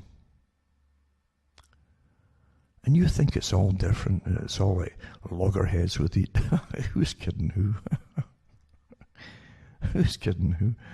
The people who and the families that are at the World Economic Forum are the ones who made and still make the money of all kinds of wars, real and cold wars, hot wars and cold wars. They make the money off it all. And they made fortunes out of the Cold War. We need new missiles. The Soviets have got one that's 5 miles faster than our one, yeah, etc., etc. Great business it was. But truly, we're all used. We're all darn well used, all of us. If you've had your basic indoctrination at school, you've already been used. You've come out like Oh Lucky Man, that kind of satirical movie they did in Britain, believing, the world's really good and proper, I'll work hard and I'll get ahead and all the rest of it. No, look at it today. The top capitalists are saying, we've got to have quotas of people, and you might be in the bottom heap here because here's a new normal just come in, and here's a new recent rules for it, etc., etc. It's already happened, actually. So don't ever believe that you understand it all unless you've really studied it and went into it in big and great. Whatever you do, don't follow anything. Whatever you do, you'll get used. I gave talks years ago on all the stings that were set up by government agencies and intelligence, catching young guys, stings for terrorism. Guys who literally, they might have chewed the fat, as they say, on what they like to do in a kind of infantile way, but it was all talk, until the agencies come along, set them up with the means to do it, although it were often fake stuff. and then guide them on what to do. Then they grab them and arrest them. This is what most of these things are. And young guys who probably would never have thought of in their lifetime themselves in reality, and certainly would have done anything, arrested, and then they're used as number one. You know, our agencies have caught so many of these terrorists this year, and every country's doing it. Every country. I remember one of the heads of one of the top intelligence agencies in Britain came out and said this. He says, this isn't good. This isn't just entrapment. It's fomenting the problem, creating it. And of course it was. It's meant to be. The whole world's a stage, all right, isn't it? And believe you me, unless you're on the big act at the top there, you're not even a player, huh? You're not even a player. And it's sad. It's so sad that everybody gets used and abused. And if you ever learn too much, getting used, when you're getting used, you better be careful, because if you know too much, they might come after you about their internal workings, and you've actually worked for them, fomenting trouble or revolution. You know, for a better tomorrow. You can't have it today, but you get better tomorrow. And the whole world's destined, because it's planned this way, to go into a massive financial depression. Not for those at the top. They simply rebalance it all. And the costs of and the values of everything. The reset, as they like to call it, the World Economic Forum. And they lose nothing, believe you me. But everybody else is going to go into real forced austerity. Yep. And then it'll be for the good of the planet. And they'll give you the commissars, all these often young women actually, it seems to be the favourite ones these days, who'll be the ones who'll dictate to you how much you can eat that week, you know, how much lettuce you can get. And what a bad crop this year, so more Brussels sprouts for you, eh? I'm not kidding you here. Yeah, it's comical, but it's the truth. It's the truth, eh? And you wait and see it. You wait and see it too. How they ran the Soviet system was they killed off all the little farmers. You might, I don't know if they still have clips out there, but they used to have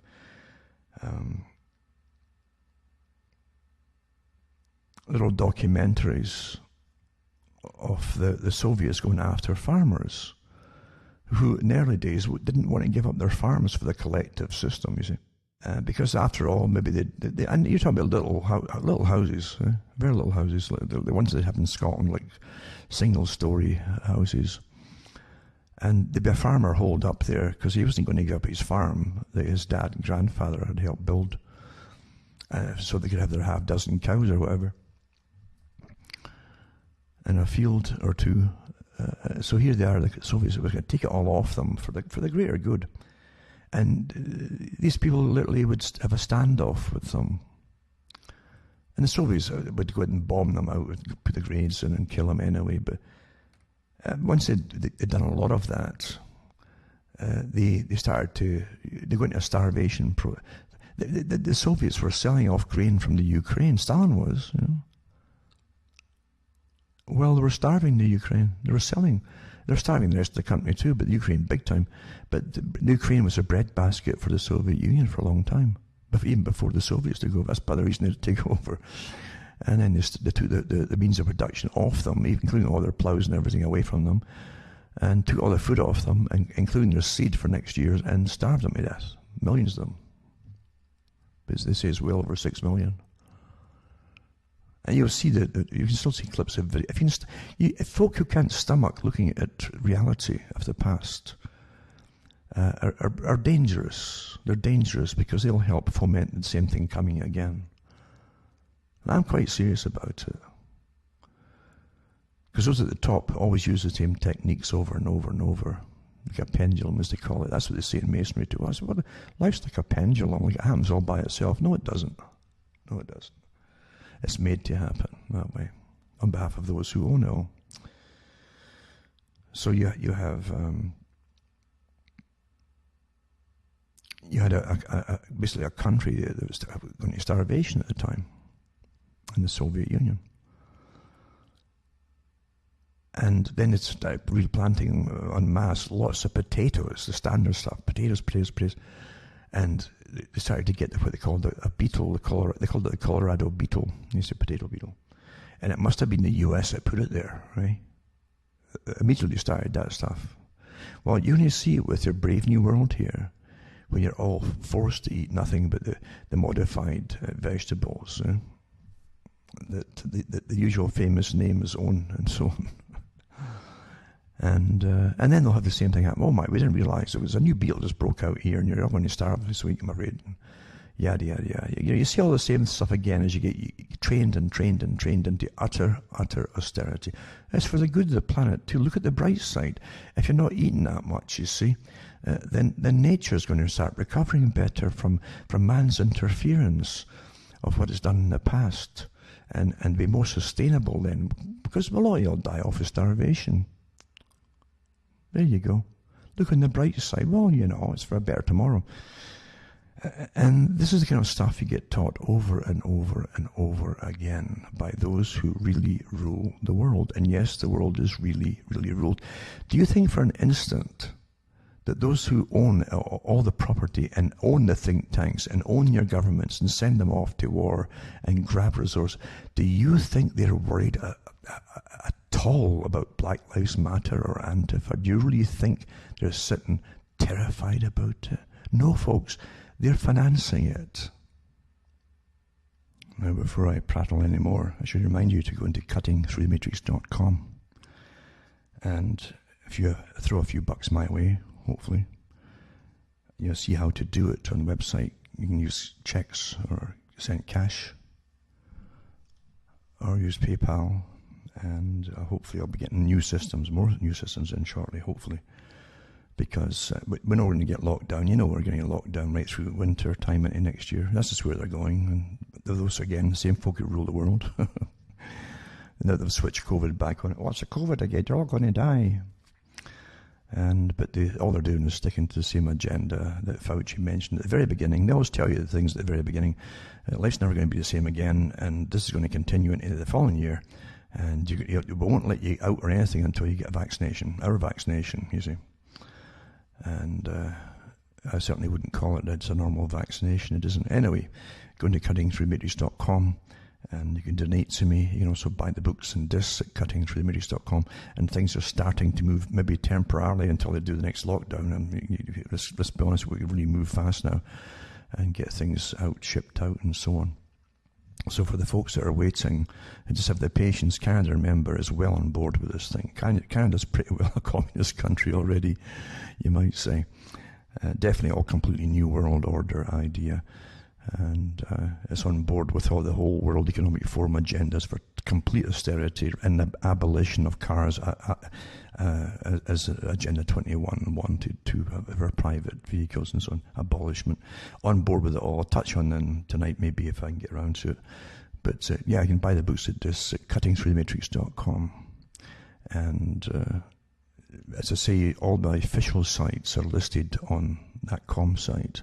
Make a note of them in case any of them go down, and hopefully you can keep getting my shows. Remember too, other folk put my shows up, but my originals, go into the cuttingthroughthematrix.com website if you want the originals, and you can sometimes get them a bit earlier than folk if they copy it and put them up. So it's up to you. But regardless, as I say, the future's written. It really is written. And you people maybe start to find out that most of the decisions along the way, they never had any say in it at all. You really haven't had any say in anything at all. And let's be honest, look at the nonsense you've had to fight and accept, either fight for or against or accept over the years. It isn't just gender related. Even right down to bathrooms, for goodness. This is what you were given to fill your heads with, and have folk arguing about it. Well, I think we should have all kinds of bathrooms, but here you are. The whole thing was to lead up to a bigger army, like they say, the nihilists and the atheists that would get recruited into these movements. A lot of them have problems, folks. A lot of them have terrible, and and the problems are within themselves. You see. but they'll externalize it when they get their fellow brothers and sisters together to go after the general society. And what do you see? You have mayhem when mayhem breaks loose. I'm not talking about the shooting of the black people. I'm talking about the mayhem of those that jump on the bandwagon, the real movement behind it all, that they'll keep it going and benefit from it. Of course they will. And when they start literally elevating other lives above other lives, it's okay to kill black cops. It's getting promoted, and a lot of them have been shot and so on. Then you're in big trouble. You're in big trouble. And for right now, folk won't listen anyway, especially the young folks, I say, who think they're part of a revolution. They really do believe it. And Bezmenov said it. They get used and used. And when you can tell them they weren't listening to you, you take them up to a prison camp, they wouldn't listen to you. The system that they're going to bring in couldn't be bad. It's got to be beautiful and utopic. And he said, even if you kick them on the behind, he says, they still won't believe you. They're so far gone, contaminated is the term. Stalin used the same term, contaminated, that you can't reason with them. And so the system that they thought they were part of as a revolutionary movement will turn against them and get rid of them, because now it's a threat to them. That's what always happens. It's just... But again, it's like Peter the Hermit, as I mentioned before, who was a kind of monk. But no idea what denomination, if any at all, but he was a monk, and he encouraged youngsters. There was a lot of youngsters who again, at that time, were orphans or just on the street and waves the whole thing, or their parents had died of starvation often, things like that too. And he encouraged them all to start going to the Holy Land, this miraculous place, utopia, and where Jesus was born, and they were the first crusade. Thousands of them danced their way, they say, danced across Europe. They gave them dances and everything, you see.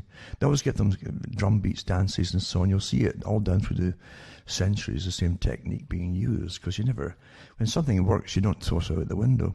Use it again. And they would dance into almost a euphoric state, you see, of fatigue and probably starvation too, and use them. And of course they end up getting over towards the Holy Land, and then they were getting captured and slaughtered and turned into slaves and sold off and all the rest of it. You see, that's what happens. And if you told them, and a lot of folk did tell them at the time, you can't go over there, it's terrible, it's completely different from they won't see you as the same people, though, and they'll use you and abuse you and sell you or kill you. And they did. That's what happened.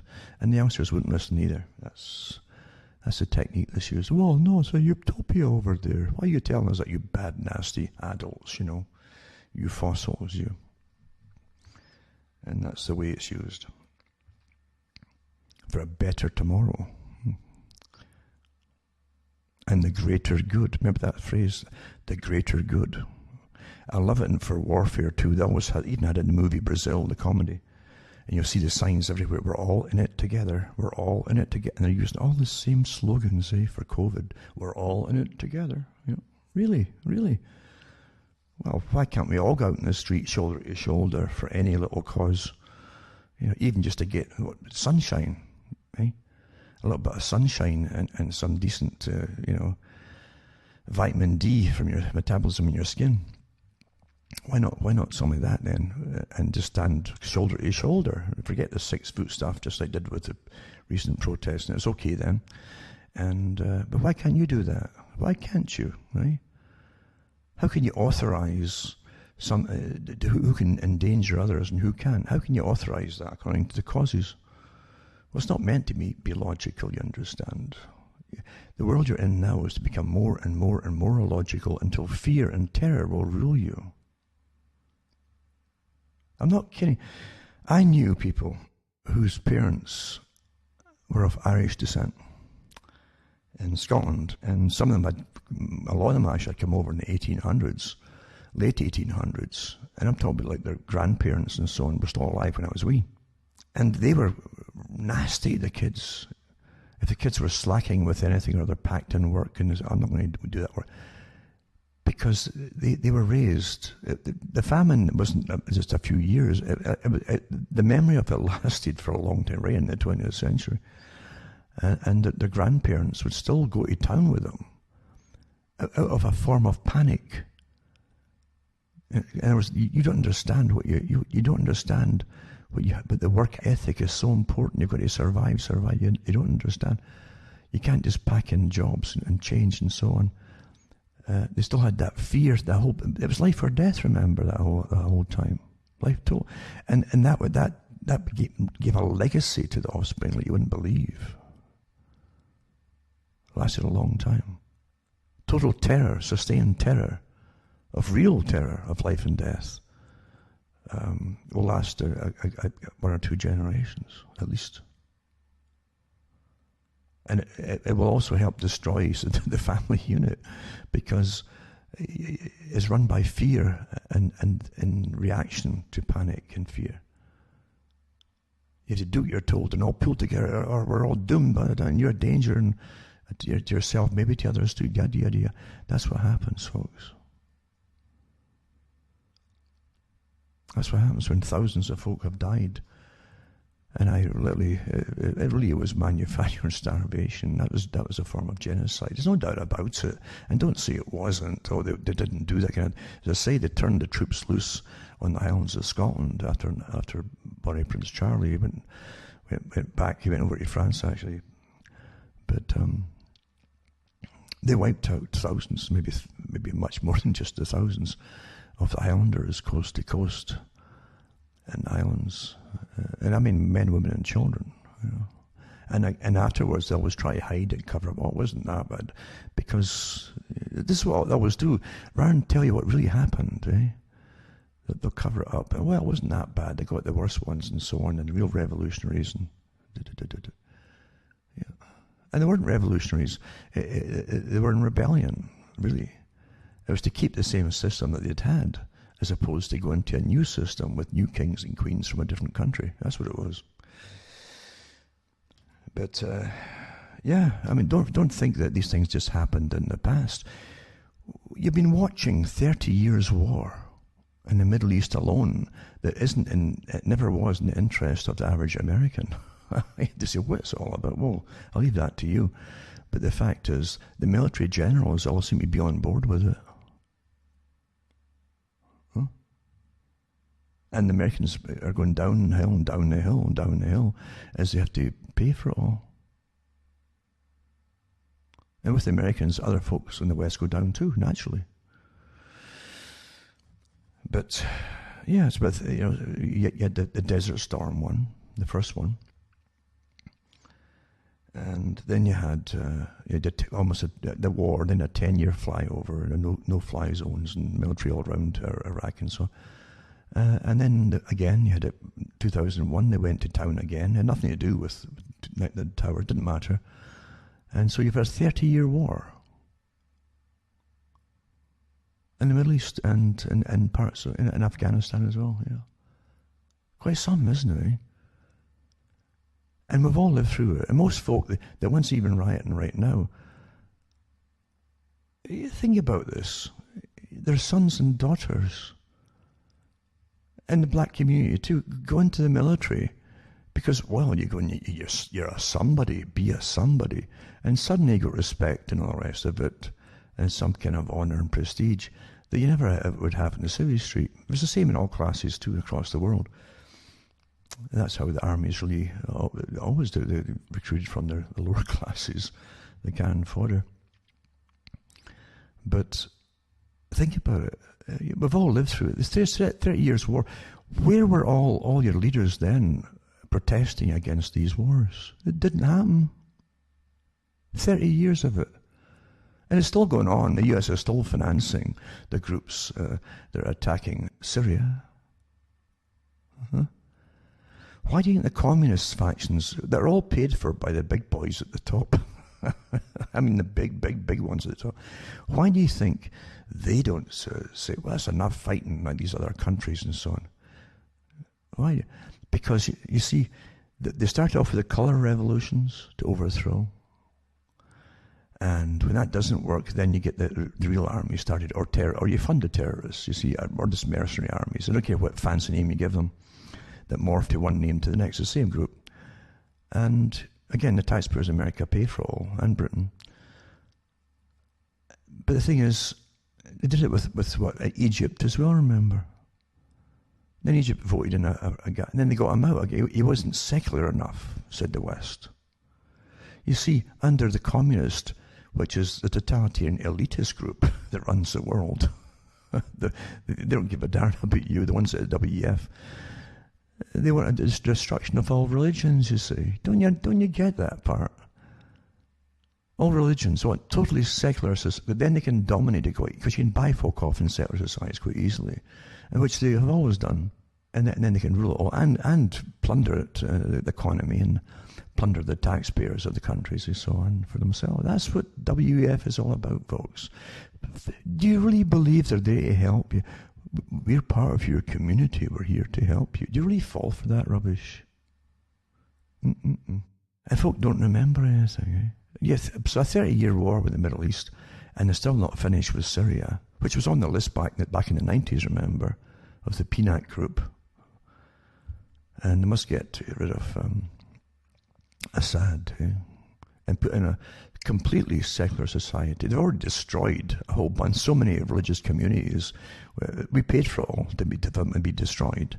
And some of the earliest Christian sects, all obliterated. Where was the humanitarians marching the streets then for, how can we slaughter these poor folks over? These weren't rich people. We're slaughtering these folk because they were Christians. And the groups, the Islamic groups that were the mercenary groups that were they were paying to do it all, were beheading folk. Well, again, where was the outrage from? Didn't happen, right? Yeah, be a follower and get used, folks. You'll never see the picture as a follower. And that's the truth of it. Now, when you look at what's been demanded by the front people in the protests and the riots too, it's more than just fair laws and so on, and fair treatment. It's the sustainability program that they designed at the very top at UNESCO and other organizations belonging to the United Nations and Agenda 21 and the World Economic Forum. It's all the same group, by the way. And you have this article here, for instance. It's quite interesting, from a few years back, and it's about sustainable development.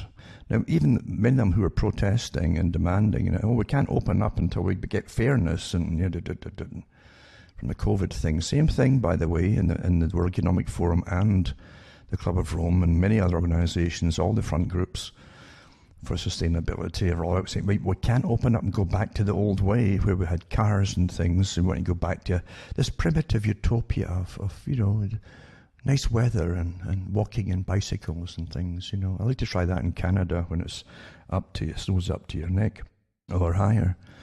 But facts don't matter, you see. It's for depopulation and bringing down the numbers, basically. If you're sick and you can't get, if you're not sick and you can't get heating, you're going to get sick very quickly, and the population will drop, and they can't afford the energy or get access to the energy to keep them warm or to cook with or anything else, by the way. And that's how you bring down populations and whole societies. Under wonderful sounding names. We'll all live in a happy utopia of Disney, I think I saw it in a Disney movie once, and the sky was always blue. And it was just perfect weather, and people worked and smiled as they weren't toiling in the fields. They'd be smiling an awful lot and happy as they planted all the crops. It must have been easy, etc., etc. But of course, the ones who have bring you into revolution won't be doing the digging and the planting and the harvesting and the heavy work. Of course, that's just the way it goes. We've seen it all before in the Soviet Union and in China and elsewhere. But this article here is the UN Decade of Education for Sustainable Development.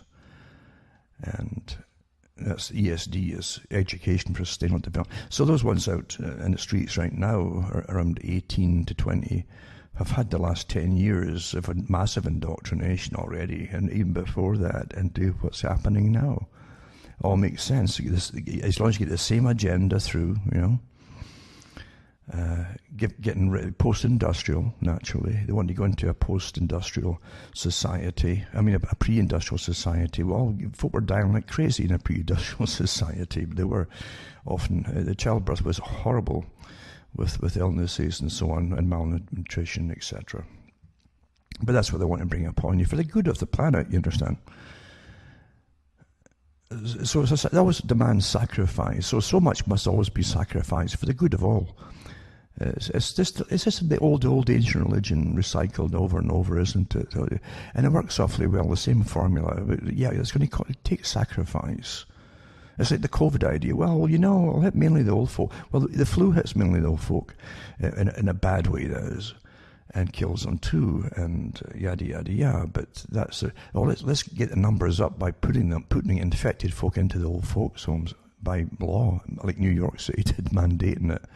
That's murder. That's planned murder to get the numbers up, as we know. And the facts don't matter as long as you get the numbers up. And you got to understand what I said before about beheading folk. I mean, there's many ways to kill folk, and sticking them into infected areas is another way to do it. This is as old as the hills, using bacteria or viruses, diseases for warfare purposes. They used to put parts of corpses, and sometimes the whole corpses, over the walls in cities that or castles that were besieging, or city-states, as they called them too, their main cities, high walls. They'd fire them over the walls in the big catapults, and the abelisks, etc., whatever they called them, the big catapults. So anyway, the midpoint of the decade is a good moment for the international communities. You always have these terms that are so vague because they're meaningless. International community. Where are you a community of? To reflect, we're all to reflect on its understanding and commitment to the decade. Did you know you're all dedicated in a commitment to the decade? It's also a moment to take stock of what's been achieved so far, blah, blah, blah, blah. This 2009 Educating for Sustainable Development Global Report Learning for Sustainable World Review of Context and Structures for Education for Sustainable Development presents a succinct but insightful overview of the context. Con is a good part, in which regions and countries around the world are trying to develop education for sustainable development and related forms of education and learning. No, that's indoctrination, folks. This is indoctrination, social engineering. Regional and national realities have shaped how the development and promotion of ESDs have occurred, thereby engendering. You think words are just there by accident. It's to promote ideas in your head by using certain words. Right? And engendering a variety of interpretations of ESD, not TSDs, or SDTDs, but ESDs. In the next half of the decade, we need to focus on finding the unifying dimensions in our thinking about ESDs and work toward. We need to do that, you understand, right? Collectively, towards identifying ways to translate general themes into particular applications responsible to local needs, you see. So here's all the reports for things you'd never get to vote for. It all comes down from the top and implement into your educational systems to brainwash the children. And it goes on and on. Every year you get the same stuff just churned out like you wouldn't believe. These massive agencies that you think, when you think you're living in democracy. Quite amazing. But they go through the plans for the future and the structures and formal and non-formal education. See, a lot of it's non-formal. It's you don't know you're being brainwashed watching television, do you? And sustainable development, research and development, and ways forward. Well, I just saw something recently to do with the opening up. It includes all the same goals, opening up from COVID. We can't have this and we can't have that, and we mustn't go back to the old system. But by the Club of Rome, do you vote for? No, you don't vote for them. Why don't you just admit you're under some strange oligarchical control of corporations and think tanks? Why don't you just admit it, folks? Because you don't have any kind of democracy at all. You really don't. So let's get back to I won't go through all this. I'm just mentioning it. You can look it up yourself. and go through UNESCO, the big organization that Julian Huxley was all for and helped to fund and start up, on behalf, again, of the private group that gave you United Nations, that gave you all the other agendas of the empire of the day, and including, Planned Parenthood. That was all part of it too. They get taught them, yada yada yada yada. And your education is all helping to fund this, all your money, so they can brainwash your children into ways you can't even imagine. Well, maybe you can imagine these days if you watch a lot of TV. You've already had your mind bent, I'm sure, in all kinds of directions. And but they go through structures in informal, non-formal education, ESD, research, development, and ways forward. There's always way forward, you see, as though it's going to happen by itself. Nope, it's all made to happen. You don't get a say in anything. But they do go into the same old stuff. A sustainable environment on the planet, it says, and refers to development of natural ecosystems in ways that, so you're part of the ecosystem, that the carrying capacity of the earth and respect the non-human world, right? So it's the carrying capacity of the earth. That's too many sustainable economic developments, and they put that down into prosperity, right? Not austerity, but they call it prosperity to throw you off the track. Sustainable economic development focuses on the development of economic infrastructure in which the efficient management of our natural and human resources is important. When did you become a human resource? It is the finding of balanced ways to integrate these dimensions in everyday living and working that poses perhaps the greatest challenge of our time, as this requires alternative ways of thinking and valuing, etc., and acting. Well, when you go through the gobbledygook of the public relations propaganda here, and you start to catch on what all things are about, do you really think the folk at the very top, that use all movements, remember, and often create and fund the movements to bring in their agenda, give a damn about any individual ethnic group? Do you really think that? Do you honestly really think that? Huh? Oh, we're winning now, etc. This is from a few years back, this one here. And they go through chapter 36 of Agenda 21 on education, training and public awareness, which for UNESCO was designated as task manager, identifies 4 overarching goals. They always have lots of goals and like 5 and 10 and 20 year plans and stuff like that. That's standard communist technique. Run by the richest folk on the planet, though. You understand? Yeah. They don't care about labels. They give you labels to fight for. For whatever mindset you have, they've got a label fixed for it. You can just pick one yourself. They've got ready-made labels, you see. Yep. Oh, yeah. And all varieties and subsections of labels too, if you're not happy with the main one. And that's how it's done. It's always been this way by those that rule the world. It's always been done the same way. Now here's Lord Hague. Lord Hague calls lockdown. We need lords to tell us what we already know, But you understand, once again, it takes a somebody to tell us what we already know before it becomes talkable, mentionable, I suppose, but I like talkable. So Lord Hague calls lockdown a national disaster. No kidding. I wonder, he must be a genius too, and demands immediate end to the 2-meter rule after new numbers show 600,000 dive in payroll workers and benefit claims soar by 125%. So the grim figures show the numbers of workers on payroll dropped 600,000 in March, May.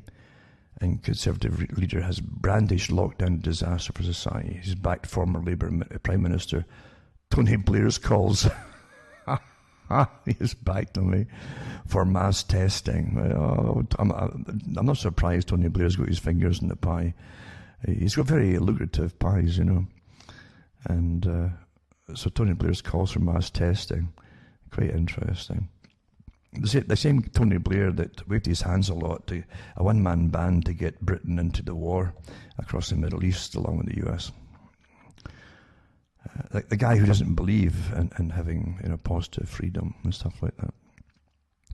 Lord Hague's comments in Telegraph come ahead of new unemployment figures. So here's your double speak here, right? So let's get mass testing and forget if this 6 feet rule, even though the 6 feet rule again was dreamed up by a schoolgirl, supposedly on behalf of her daddy, who worked for the military-industrial complex, all doing computer programs, basically, projections of what would happen, and they came up with this fantastic, farcical, mythical idea of 6 feet. You know, it means nothing. It means literally nothing in medicine at all. It's a brand new idea.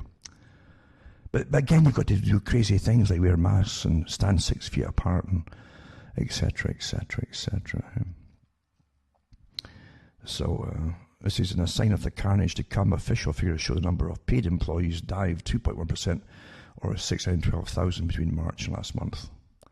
The breakneck decline is particularly worrying, with figures this morning showing the government's furlough scheme is now propping up 9.1 million jobs, many of which might never return as UK reels from the pandemic. Well, it's all planned this way. How do you get the folk into austerity? Shut down the entire economy. Pay them to stay at home by borrowing money, even though it's all fictitious money, and bring them out of it by complete testing forever, the rest of their lives, by the way. This isn't just for one little thing. This is for the rest of your life. Hope you understand what they're talking about here. Forever and ever, amen. They're even talking about giving you measles vaccines. That's another little thing, because folk were wanting a measles vaccine, right?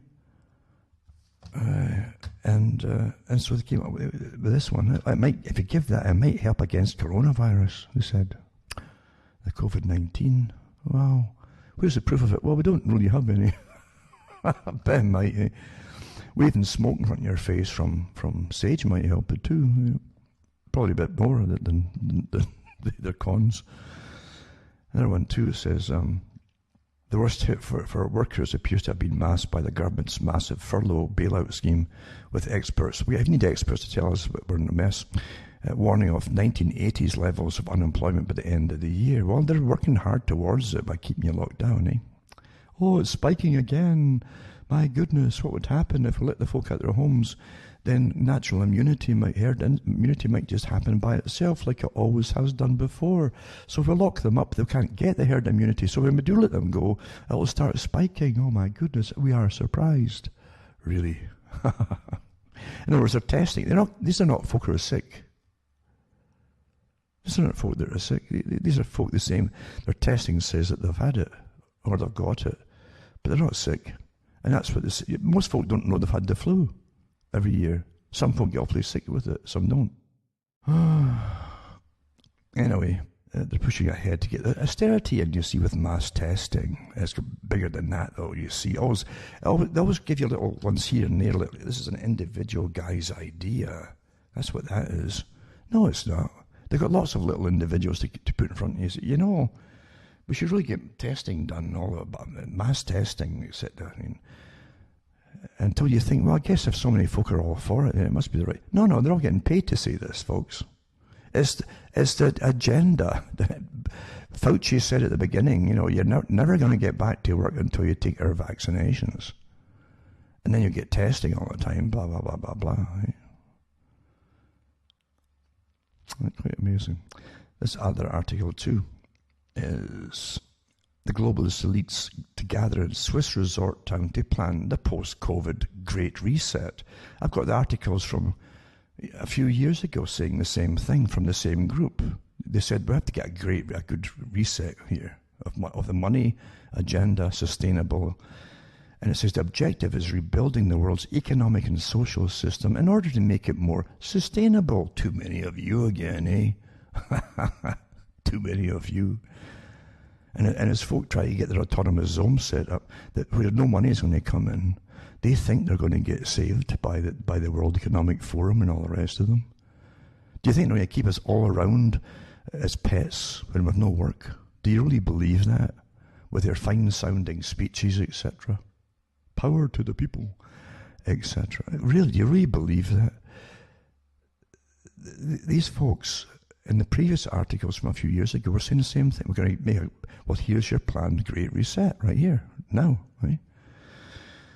And it says nothing will ever be the same again. It was a mantra that we heard in many countries at the height of COVID-19. So it came with a warning that a new normal would replace the existing order. Easy travel, interpersonal relations, large gatherings, even things like shaking hands would have to give way to long-term social distancing, drastic rules and surveillance. But it's for the good of all, the greater good, of corporations that get the apps and get the surveillance equipment and get all the billions thrown at them. The greater good. But these changes on the personal level are only part of the picture. The World Economic Forum, together with Prince Charles of England and the International Monetary Fund, has launched an initiative revealingly dubbed the Great Reset, with the objective of rebuilding the world's economic social system in order to make it more sustainable. Wow, that sounds good to me, eh? More sustainable. Right? What's better than a big juicy steak, a nice stale bit of bread? That's from that other movie too, eh? That's what it's all coming back, isn't it? And Prince Charles, remember, was the guy they put forward by the World Economic Forum and all the top other groups that are there from the elite classes. They put him forward years ago to start to kick off the public-private partnerships where the public pay for everything for corporations, and they pay for that. You launch and even build them things in roads and everything. You give it to the private corporations to own it, and they take all the profit and you maintain it, and the taxpayer maintains it. Beautiful projects, these public-private partnerships. PPPs, eh? And but yeah, this is the same agenda, the same folks, and here you are. As folk are worried about, you're going to lose all your street. Well, yeah. And youngsters think that they're actually got a revolution on the go.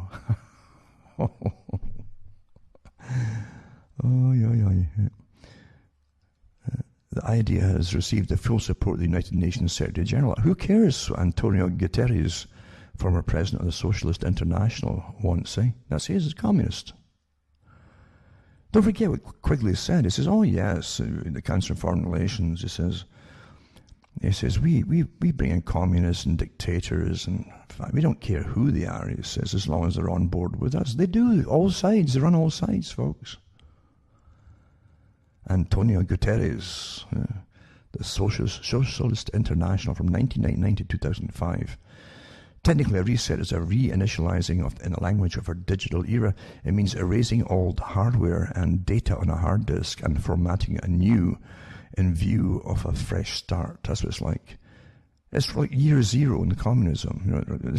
They tried that in Cambodia on behalf of the CIA that was running all the stuff behind the scenes in Cambodia. And yeah, Lenin said the same thing. History is bunk, he says. So they always eradicate the past and destroy the statues, and it all starts with some latest guru figure that they give you to worship, and folk do, unfortunately, or they're made to, mind you.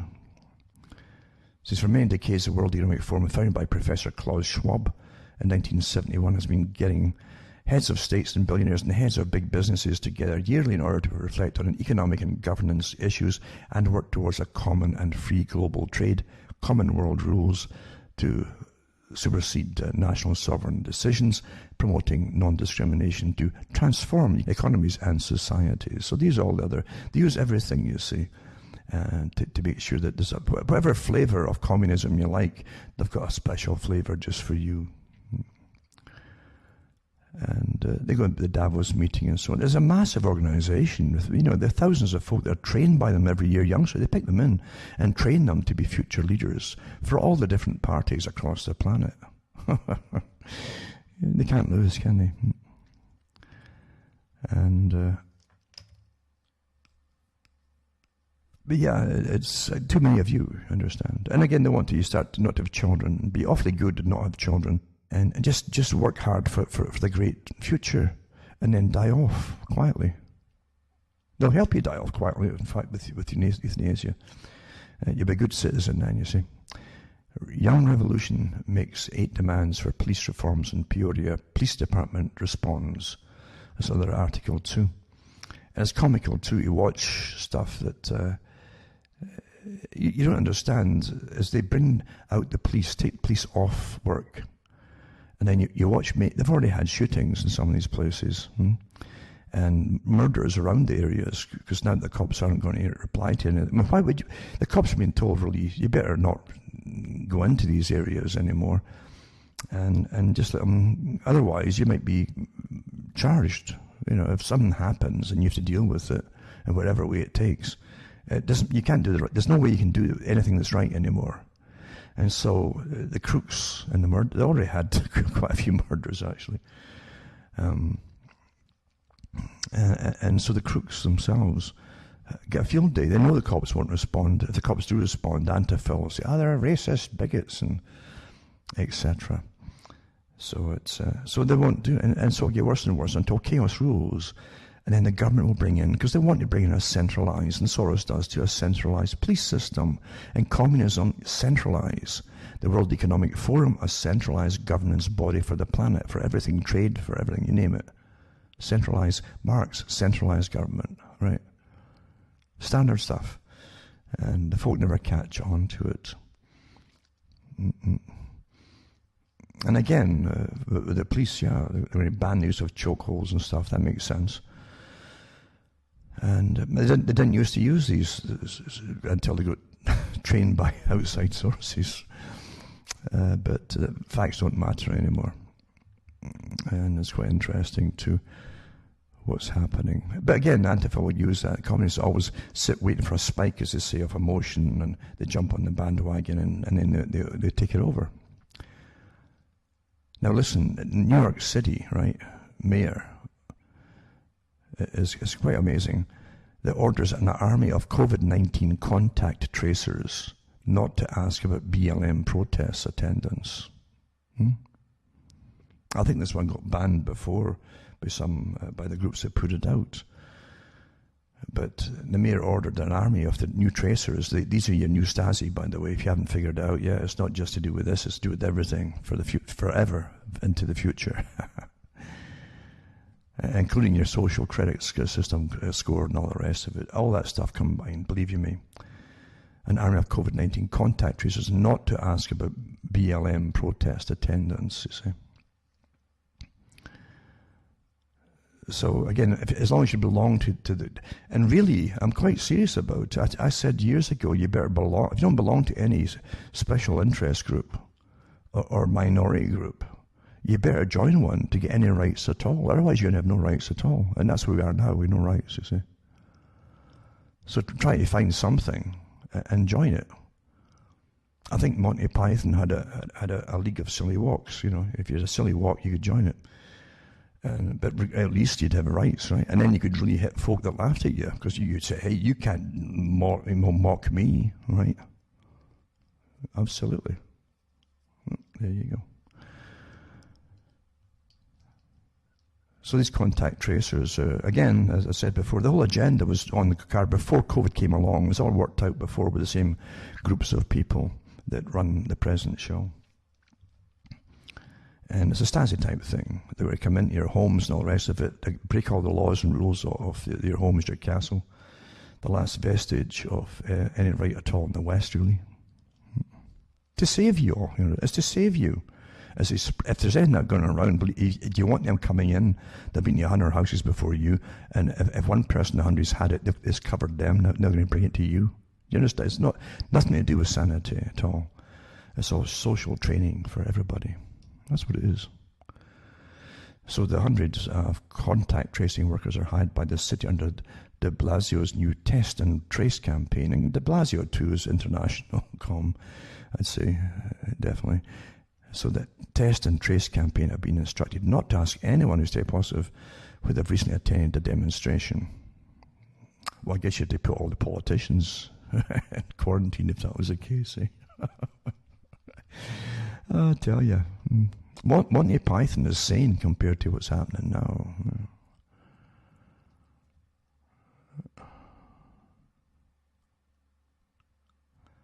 Even though, the WHO, the World Health Organization, suggests that asymptomatic individuals, with more recent studies, right, rarely pass on the virus, they said.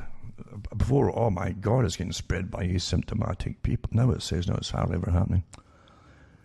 So there's no real anything here to do with it. The whole thing is a made-up thing. Really, it's a fluish type thing, whatever. But yeah, it's killing old folk, mainly because they can't even get treatment or proper treatment. And then they're putting them forcing them to go into old folks' homes where there's already infections present, or taking folk into homes which have no present illness there, and then bringing ones with the live virus in with them. It's just incredible. And you don't ever think they're stupid, folks. Don't fall for this. Oh, we just didn't think. Don't fall for that, eh? Don't fall for that. What happens at the top, the slightest whiff of a variation from any part of an agenda goes through about a dozen think tanks in every little part of it to see what the consequences could be if this happened and that. Nothing happens by accident. Oh, we didn't realize, you know. No. Don't think that. I do laugh too. That in Aberdeen, someone sent me an article from Aberdeen in Scotland, and video and pictures, hundreds of turnout for Black Lives Matter protest in Aberdeen city centre. And this is northeast Scotland, you know. This is the good-natured demonstration took place between 1 and 3 p.m. in Union Street. Was the largest of its kind in the city since the death of George Floyd in the U.S. What's the death in the U.S. got to do with anything in northeast Scotland? Across the world too, in Australia, everywhere, by the way. All worked out ahead of it, just waiting for the right incident to happen, and completely coordinated. The leaders all financed and paid. And the media all paid to get on board with it right off the bat, obviously. in the middle of the latest Great Depression, financial depression. Folk can't figure this out. The same governments, they're all on board at the W.E.F, who watched city after city getting slaughtered in the Middle East with the West's paid mercenaries under different names and guises. It's all the same group. And nobody said boo or a hiccup to that. Huh?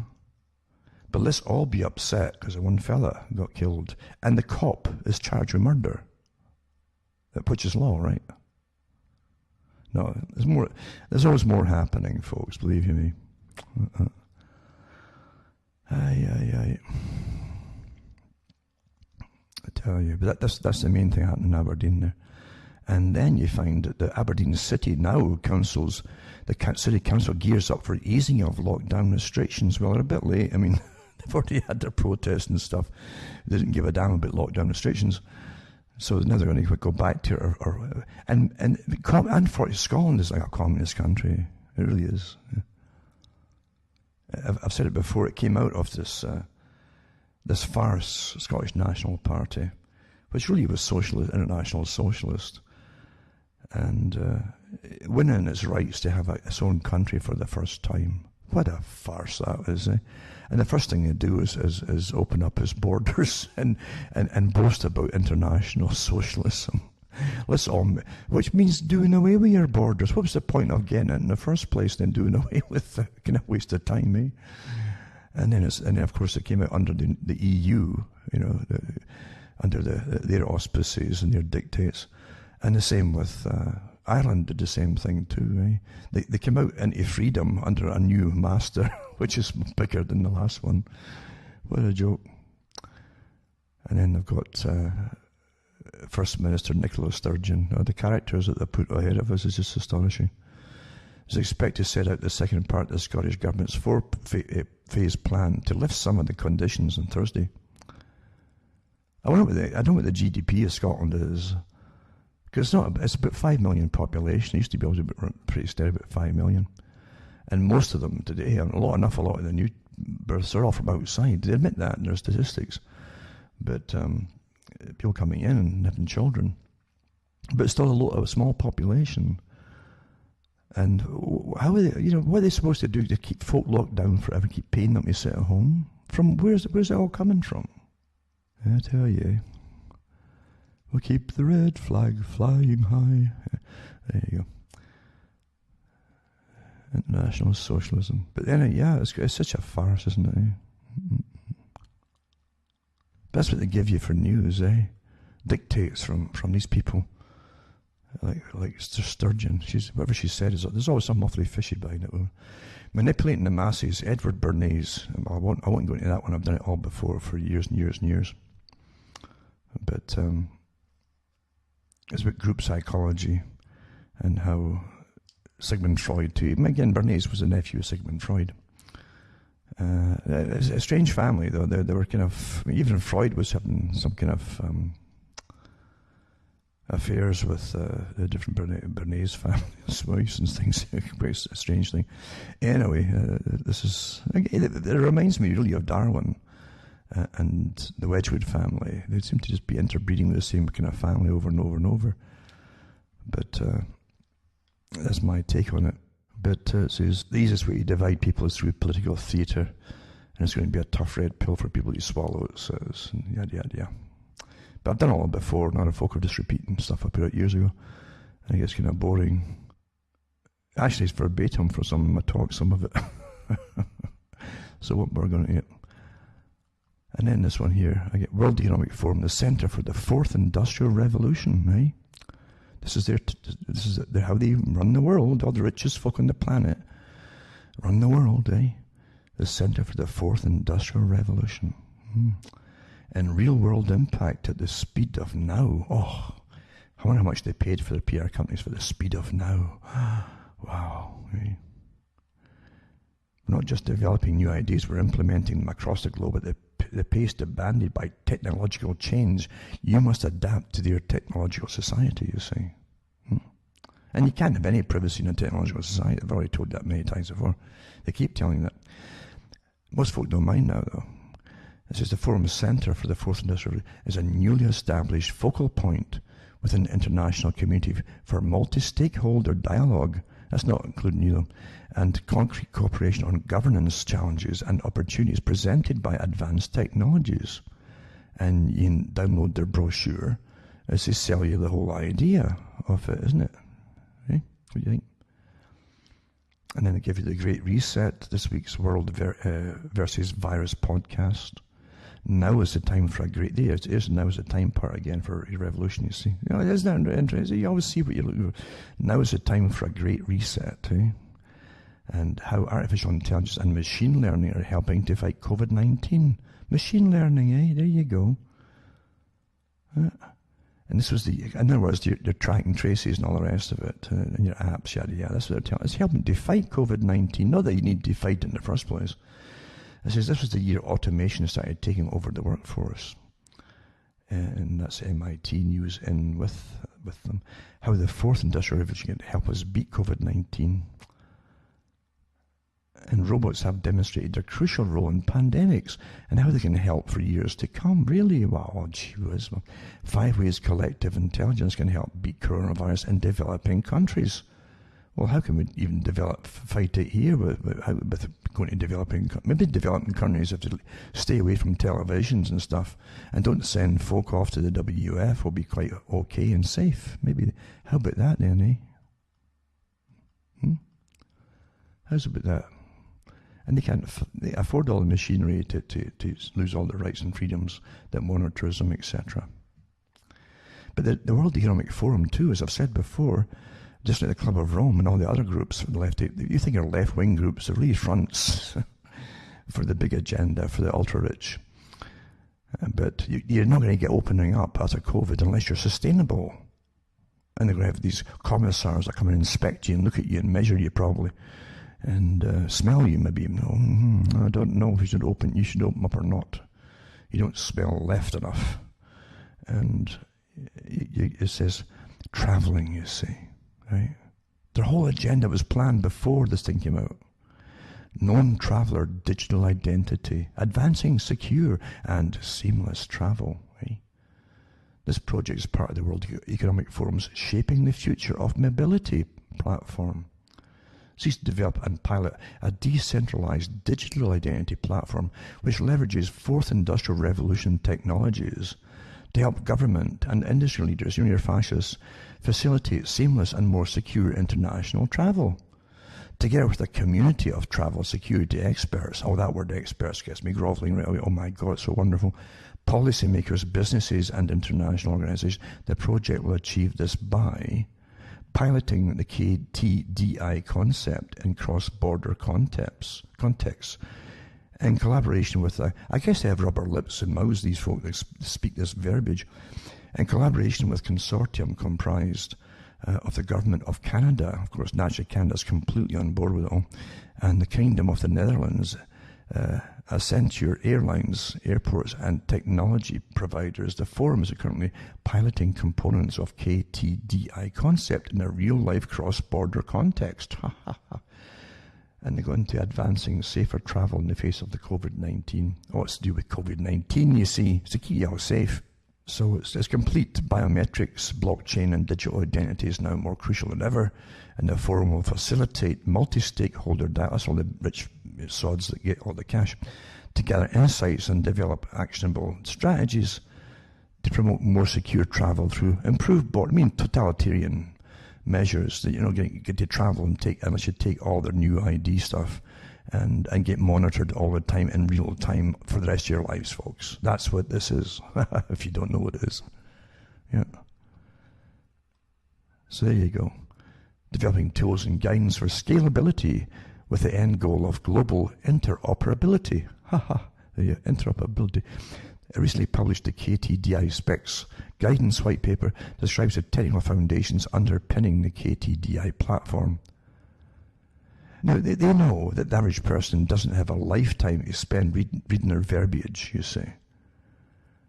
What you're looking at is a multi-layered, massive bureaucracy, way above your government level, all privately owned. But throwing it at your governments and telling you to get on with it.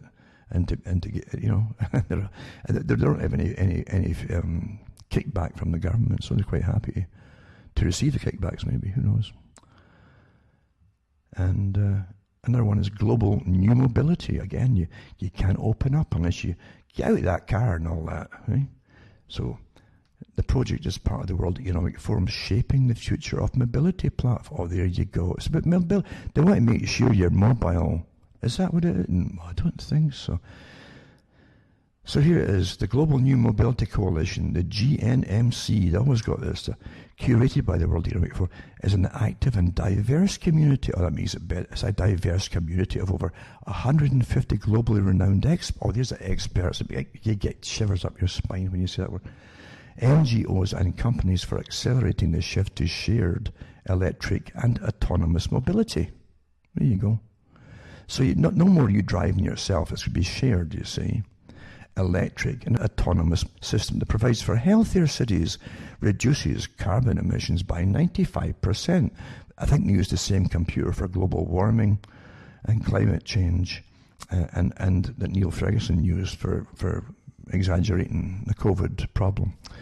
Improves mobility efficiency by 70% by stopping you from traveling. And decreases commuting costs by 40% because you can't afford and you won't be allowed to travel. So naturally it's going to decrease commuting costs. You just won't commute.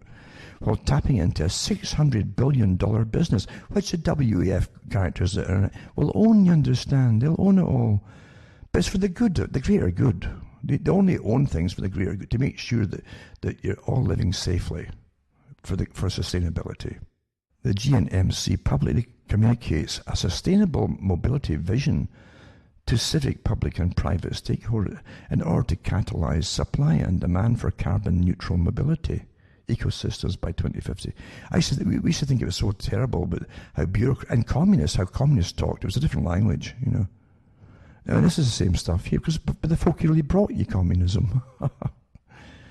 So GNMC also forms public-private partnerships, naturally, now we need taxpayers' money to fund their programs, to accelerate SEAM operations, SEAM, SEAM adoption through agile policy design, and I guess I must give you a dictionary to read this article, and the experimentation in hand-picked cities, and iterates learning to a broader network of stakeholders.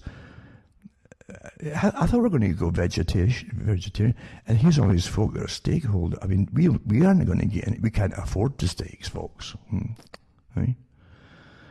So here you go. To inform positive actions, it's steered by the World Economic Forum. Oh, what a coincidence. Climate Works, what a coincidence again. University of California. Davis, oh, that's really a coincidence. China, EV100. Uber, naturally. Energy Foundation, China. Israel Institute of Technology, called Technion. Lyft via BMW, Ford and Uber among its key partners are C40, OECD, International Transport Forum, Mass Alliance, MAAS, Europe Polis, POLIS network of cities, and the World Bank. Oh, what a coincidence. It's the same group that have been running the world for an awful long, for over 100 years anyway. Yeah. But that's just coincidence. That it's just that they're better at it, you know, because they do it for your good. You understand, for sustainability. So the challenge, and to get, yes, they take a bit of, you know, profit for themselves and buy islands for themselves and have special underground cities even built in case anything really unforeseen broke out. But, you know, well, that's their right. They sit there. It's like Dr. Kildare, when they were brainwashing the women of the world, that Dr. Kildare was the guy you'd all wanted to marry, that he just couldn't stop worrying about his patients. He hardly slept. He'd get up in the middle of the night and, my God, Eureka, that's what she's got. Now he knew how to treat her, you see. So these folk are entitled, you know, the World Bank and all, to make a little bit of profit, you know, right? Off your money with public-private partnerships. You pay for their businesses. That's only fair, right? And so it gives you the challenge, supportive policy frameworks, and it says, and the mission to co-develop, pilot and scale awareness building and policy initiatives that promote the benefits of shared, for themselves, electric and automated mobility technologies, that's SEAM, S-E-A-M, to society and the environment. So they're in charge of the world and the environment. They're the gods of the air, powers of the air and the earth, everything that walks and crawls and flies and burrows. They're the gods of it. Nothing much changes from the days of Egypt to the present, In the old days, of course, they just forced you to worship. And because you're superstitious, you say, well, my God, okay, there's a God for everything on the planet. So that in ancient Egypt, you'd worship. It seemed kind of makes sense to you, especially when you need crops and stuff, and you might get a plague or something one year, and that can put you off. And sometimes the Nile wasn't flooding as it should do, and so things were kind of iffy. But these guys today, they're on top of all the problems before they even happen. They've got lots of stuff to implement to make it all work, right? Oh yeah, that's right. Well, they didn't think to ask you to vote for them because they have to get things done fast and save you. You see, if they let you know what was going on, you might haggle and argue, and we'd all die. We'd all die, And they might have to use some of their profits for their own businesses instead of public-private, using your money to fund and run and for all their businesses, Kind of. And it says the opportunity. Research shows that SEAM solutions contribute to sustainable mobility. However, with the rapid pace of technology change, the appropriate enabling environment remains unclear. Therefore, we see an acute need to co-develop awareness and policy. They're good at that, mind you. They can co-develop awareness of things that don't even exist, and policy jointly with decision makers, the folk that are going to rule you over things that don't exist. Private sector companies, researchers, and other stakeholders, the high priesthood, see? So there you go. A coalition comprised of an active and diverse multi-stakeholder community. I mean, big corporations is better positions to drive a balanced and credible transition. This is the age of transition for the century to a more sustainable transportation future via SEAM than individual actors. In other words, if you did it all yourselves instead of this big club that you can't join, it just wouldn't work out the same way. It'd be a lot cheaper. Yeah. Well, you get what you pay for, Also, too, same World Economic Forum, right? Okay. What is an immunity passport? Thank God these folk are on board. They're on top of everything here, right? We don't have to do anything at all except watch fantasy on television. What is an immunity passport, and could it work? So it says, here they go.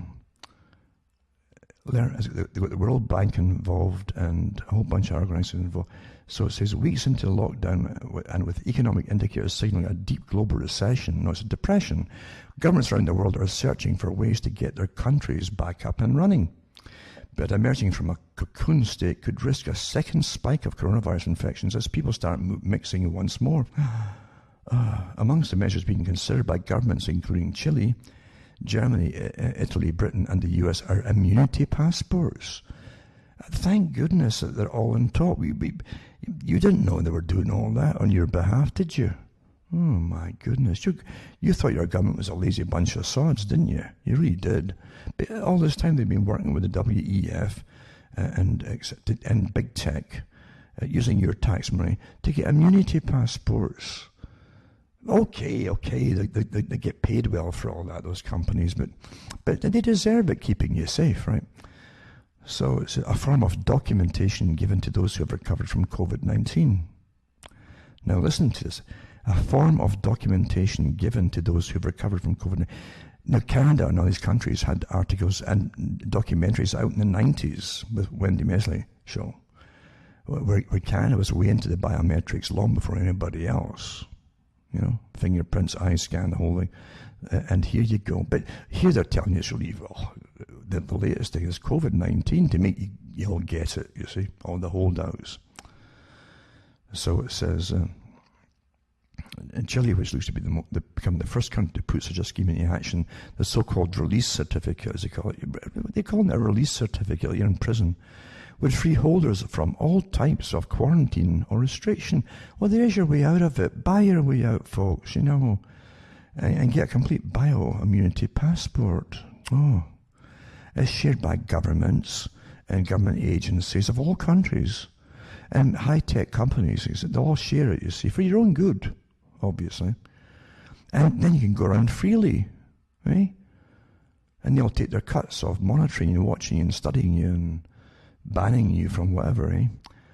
And it says, but the ideas prove contentious with the World Health Organization amongst those voicing criticism. They always have a branch that'll pretend to oppose them on behalf of you without you be asking them. The root of the concern for many is the unknown degree to which past infection confers future immunity. Now here's your key to it all. Remember, Fauci said at the beginning, oh no, he says, you've got to get the vaccine. You say, oh yeah. That was on the cards before you even heard of COVID-19, or even he heard of it. But it's all planned this way. Because you see, you always get herd immunity, or you're done for. The whole world will be done for. That's how it's been up until the present. Now they're saying, oh, this, you know, we don't know. This may only last for a month or two, your own immunity, right? So you'll need to get retested every 3 months, even though you're immune right now. You might lose your immunity in 3 months. This is to be forever and ever, amen, folks. I hope you're getting the picture, eh? But they planned this before you even heard of it. You see, getting your own herd immunity is not profitable, and it doesn't confer authority onto the ones who already have grabbed authority over you. Huh? So it's... But again, you have the World Economic Forum, the richest folk on the planet, and richest corporations on the planet, and richest bankers on the planet, have all decided to help you, you know. Stakeholders, communities, governments, business, and individuals understand the emerging risks and follow-on effects generated by the impact of the coronavirus. They don't know themselves. Don't wear a mask. No, wear a mask or you'll get fined. Don't go outside unless you're allowed. Why are you outside? Don't go a walk. Oh, now you can get a walk for today, about 20 yards more. Oh, don't go with anybody. Don't be any closer than 6 feet. Oh, it's okay, let's half it in two. And here they're pretending to tell you your own immunity might be gone in 2 or 3 months. We don't know, they said. But it's better be safe than sorry. Let's do a complete bioscan and get an immunity passport for you. This is a lifelong passport. You can't go anywhere and do anything without the passport. You can't even get in a store. I mentioned this in the 90s, this would come. I said, you'll go into a store and even to get food, and alarms will go off if you haven't got your tattoo or your chip with all your vaccinations on it. Ah, yeah. Life is kind of boring with deja vu, eh? Yeah, in Chile's case, the certificate you'll get, after going through it all, right?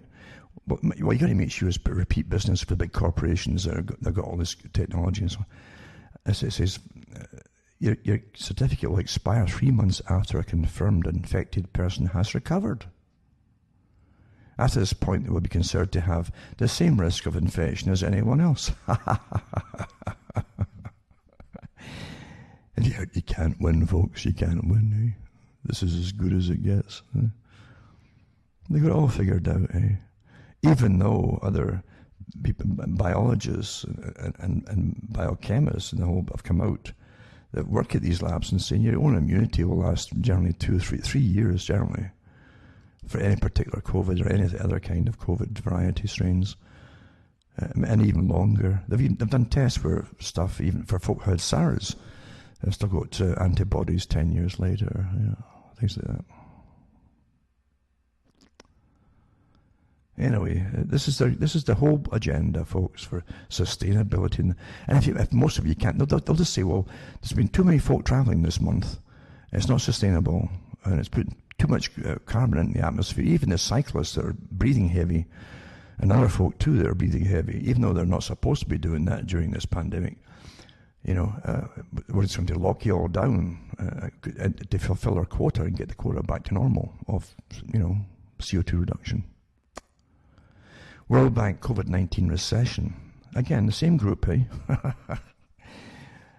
is expected to be twice as bad as the 2009 financial crash. So you lost 40%, right, of the value of your currency because the last big con. And they plant. Things don't disappear, folks. Things don't just go bankrupt. Real businesses, real machines, all these things are real. They're taken over by the folk that causes the crash. That's how they do it. There's nothing new about that. And it says that it's from the World Bank's website, so you can read it for yourselves, and there you go. So it's going to be twice as bad as the 2009 financial crash. Well, you might get a few cents left at the dollar, but sustainability and austerity. That's how you bring folk down into poverty. Austerity, you see. Well, they're forcing it, folks, and it all happens for the greater good, But that's coincidental. And then you have this one here too. That's quite amazing. You've had the whole thing with Epstein. Again, it had to get disappeared really quickly. It was just too hot to handle with intelligence agencies and blackmail and all that kind of stuff going on, and et cetera, et cetera, et cetera.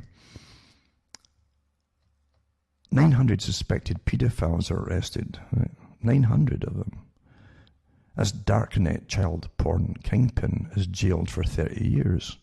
It was in May 2017. This came out, the story, but I thought it was interesting that this is 900 of a global dark web paedophile ring sprawling across Europe and the Americas have been arrested following a 2-year investigation the FBI and Europol reported after the website's founder was handed a 30-year jail sentence. And shedding light on the scope of the operation, which is still active, the FBI revealed that in the US alone, 350 arrests were made as part of a wide-ranging investigation into Playpen. They called it Playpen, a secret website that's being referred to as possibly the biggest child porn online dump that ever existed. And it says, so they pat themselves in the back for it and all the rest of it, right? It says, but this was worldwide. It says, in countries far and near, it says, including Turkey, Peru, Chile, Ukraine, Israel, and Malaysia, according to the FBI. And accounts for a major share of arrests and convictions, blah, blah, blah. A total of 870 arrests were made in connection with the case, according to Europol. And it says over 300 children who had suffered sexual abuse at the hands of Playpen members had been identified or rescued. So here's the kind of money they put out on this. This is worldwide, right? And the FBI is at it, and the whole thing. Now they've got total access to everybody's data. Look at all the folk who have been looting the stores. You've seen it, eh? It's up on YouTube all over the place. Stores getting broken into, and hordes of folk just going in and ransacking very quickly, very efficient, the stuff and computers and God knows what else, and TVs and yada yada, and these stores, you know. Do they really think in this day and age that they don't know who's doing it? Do they really think that? Do you remember too, a few years ago, they came out with NSA programs and ones we're using for China. And they said it didn't matter if folk wear masks or not. They could tell because they had measurements. It's all automatic between your eyes and eyes to the bridge of your nose, etc., and the temples and all that kind of thing. It's instant. You actually see it in some of the modern stuff. They show you that. China showed us some great stuff initially with glasses getting handed out to police at railway stations and airports, and everybody coming off trains and so on immediately had their ID would come up around them, and these printed up versions of who they were would come on the screen, and instant facial ID and recognition. Even if it was 50 in front of the cop, everyone would just pop up in the glasses. And we've got it too, of course. So here you are so here's folks still breaking into places and burning cops' cars, which are paid by the community. One of the states, they burned 20 of the cop cars. They said it's all going to get replaced by the taxpayer. Public-private partnership, see? Anyway, so yeah, it said here the sentenced the main guy, Stephen W. Chase. And this is the kind of stuff that we're supposed to be really concerned about this kind of, but meanwhile, the thousands that happened in Britain, remember, were all ignored for what 15 or 20 years. These gangs were going, they were grooming them and hooking them on heroin and cocaine and sending them out as prostitutes at 12 and 13 years old. And no one wanted to touch that, because it was Britain, you see. It was just too politically sensitive. So it's okay, everything's politicized today, and folks suffer. And if you're in the wrong country, in the wrong people, you're really going to suffer. No one's going to help you. Nobody. So there's different values depending on what country you live in. On the life of the people who live there. Different values. And as I say, yeah, they can go after a whole worldwide operation, right? But yeah, folk think that they don't know who's causing trouble or who are the leaders for revolution, the violent revolutions. This is when we get into a violent stage, folks. It doesn't stop there. If they can go the next step further, they'll go the violence. And believe you me, a lot in the mob, when tempers are up and emotions go crazy, will go crazy. And that's what they want, really. You will see it in your lifetime. It won't be that far off, actually. And mass hysteria, it says. Media raises hysteria over Trump Tulsa rally after celebrating mass protests. Facts don't matter, as you know. It says on Saturday, President Trump announced plans to hold his first major campaign in Tulsa, Oklahoma, since the start of the novel Wuhan, it says Wuhan coronavirus here, COVID-19. But it says it appears that the Trump campaign announced it had received more than 1 million requests for tickets, etc. But of course, the media there are trying to stop it all. It says, there'll be a spike and super spreaders and so on for COVID-19, even though they've had the mass protests that took over the nation's cities and even drew participation from woke politicians. So everything's politicized. Facts don't matter anymore, as you well know. Right? It's awfully important, of course, that they get what they think is left-wing in. And the left wing will be completely on board with everything the world economic, the richest folk on the planet want. They're completely on board. Sustainable, yeah, and for the environment, sure, yeah. Atlanta cops continue to call out sick after scores were on no-show yesterday as cities claims it can handle 9/11 calls, and every officer is given a $500 bonus for civil unrest shifts. Would you risk your life for $500?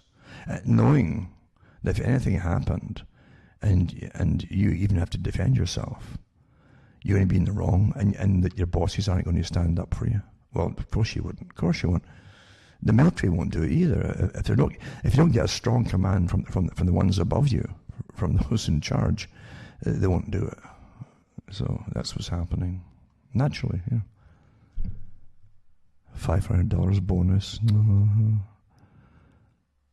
I tell you, it's not good. Some places like Detroit, they don't even go into anywhere long before this happened.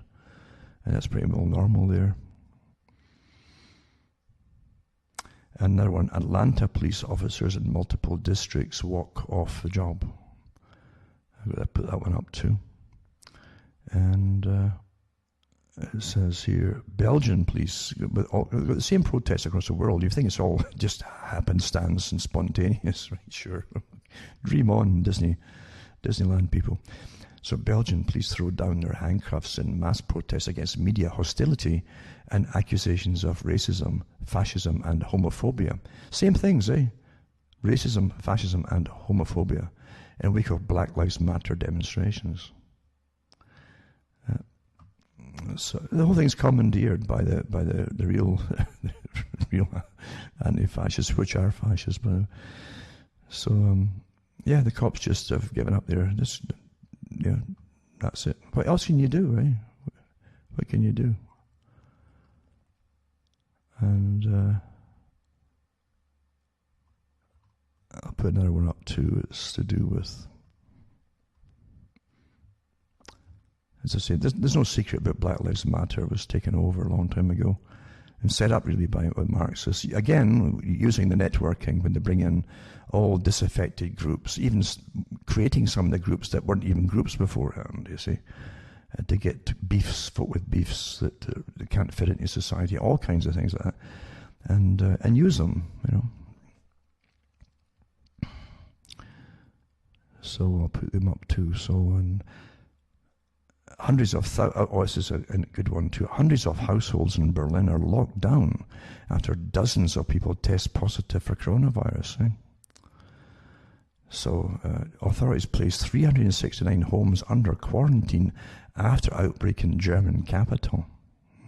Involved households in 7 locations, some with 10 people living together.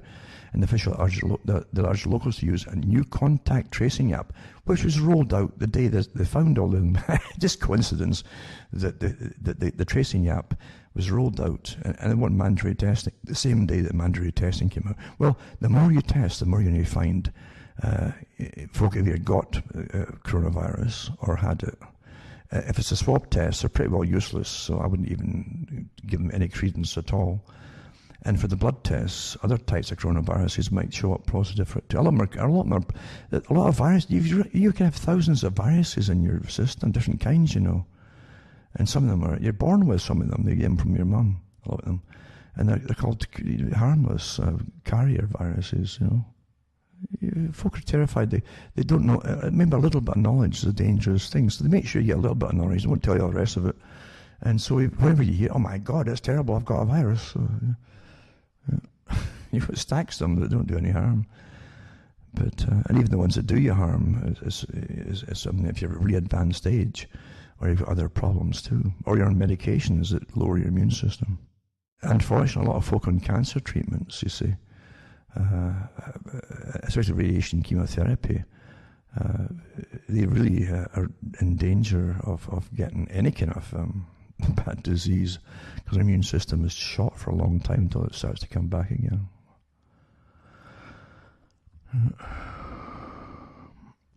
So yeah, isn't it coincidence? They roll it out the same day, and making sure they're going to have this, or to validate the fact that they're going to make it mandatory that you all get tested. And again, along with that will come the app. You see that you'll have to have the app, and it's got GPS. Early government suggests to use mobile phone tower information and GPS to coordinate the whole system. For the app prompted this with a backlash. The folk didn't quite swallow it right off They will eventually, though. That part of it, you see. They always do. Oh well, it's basically that they get used to things just over time. Oh well, okay. They're using Bluetooth technology, the standard in modern smartphones, to track and trace everybody right now. Eh? It's amazing. I mean, East Germany especially, got rid of the Stasi, the secret police that were all through society, and everybody was informing everybody and blah, blah, blah, blah, blah. And here you have the same damn thing again with the government. And it's to help you. Well, it's always the last lot to help you and to preserve the system. What's the difference, folks? This is worse, actually. Yeah. Another one, too, by Ron Paul. Is the second wave another coronavirus hoax?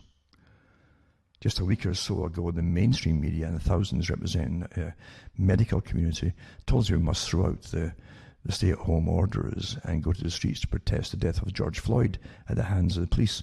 The COVID-19 virus will not bother people who are protesting this injustice, they said. The virus only attacks people leaving their homes to protest the stay-at-home orders. You know something, you're really under tyranny, you need humour. You really need humour when you're under tyranny. Yeah. Just now, after thousands of businesses, many of them black-owned, have been reduced to rubble, and innocent people in the inner cities no longer have anywhere to shop for the basic necessities of life, the mainstream media has backed off its non-stop coverage of the protests. Suddenly last week, they all simultaneously, it's true at the same time, embraced a new fear story to terrify the masses. A second wave of coronavirus was amongst us. Yeah, sure, you see. And that's how it's done. Then they go into the different states that are really pushing it. And it's just coincidence. It's everywhere Tom's going to talk. Yeah, it's just coincidence. Yeah. Very politicized, these viruses. And this article, too, is from a Canadian newspaper. One of the big ones, I think it is. I never read much of the Canadian papers, I must admit, because they're so PC and again, they're so far beyond left. There's just one system, really. There's no left and right, really. It's one system, but very pronounced in Canada. And biowarfare experts question why Canada was sending lethal viruses to China. Well, that came out ages ago. That was August the 8th, 2019, right? And this is not new, you understand. So it broke out too with some of the scams that were going on. It's in a tabletop pandemic exercise, Johns Hopkins University last year, a pathogen based on the emerging Nipah virus was released by fictional extremists, killing 150 million people. A less apocalyptic scenario mapped out by Blue Ribbon US panel envisaged Nipah being dispersed by terrorists and claiming over 6,000 American lives. Scientists from Canada's National Microbiology Laboratory, NML, have also said the highly lethal bug is a potential bioweapon. But this March, the same lab shipped samples. This is last year, remember? Samples of the Henipavirus family and of Ebola to China, which has long been suspected of running a secretive biological warfare program. Are they kidding? Suspected?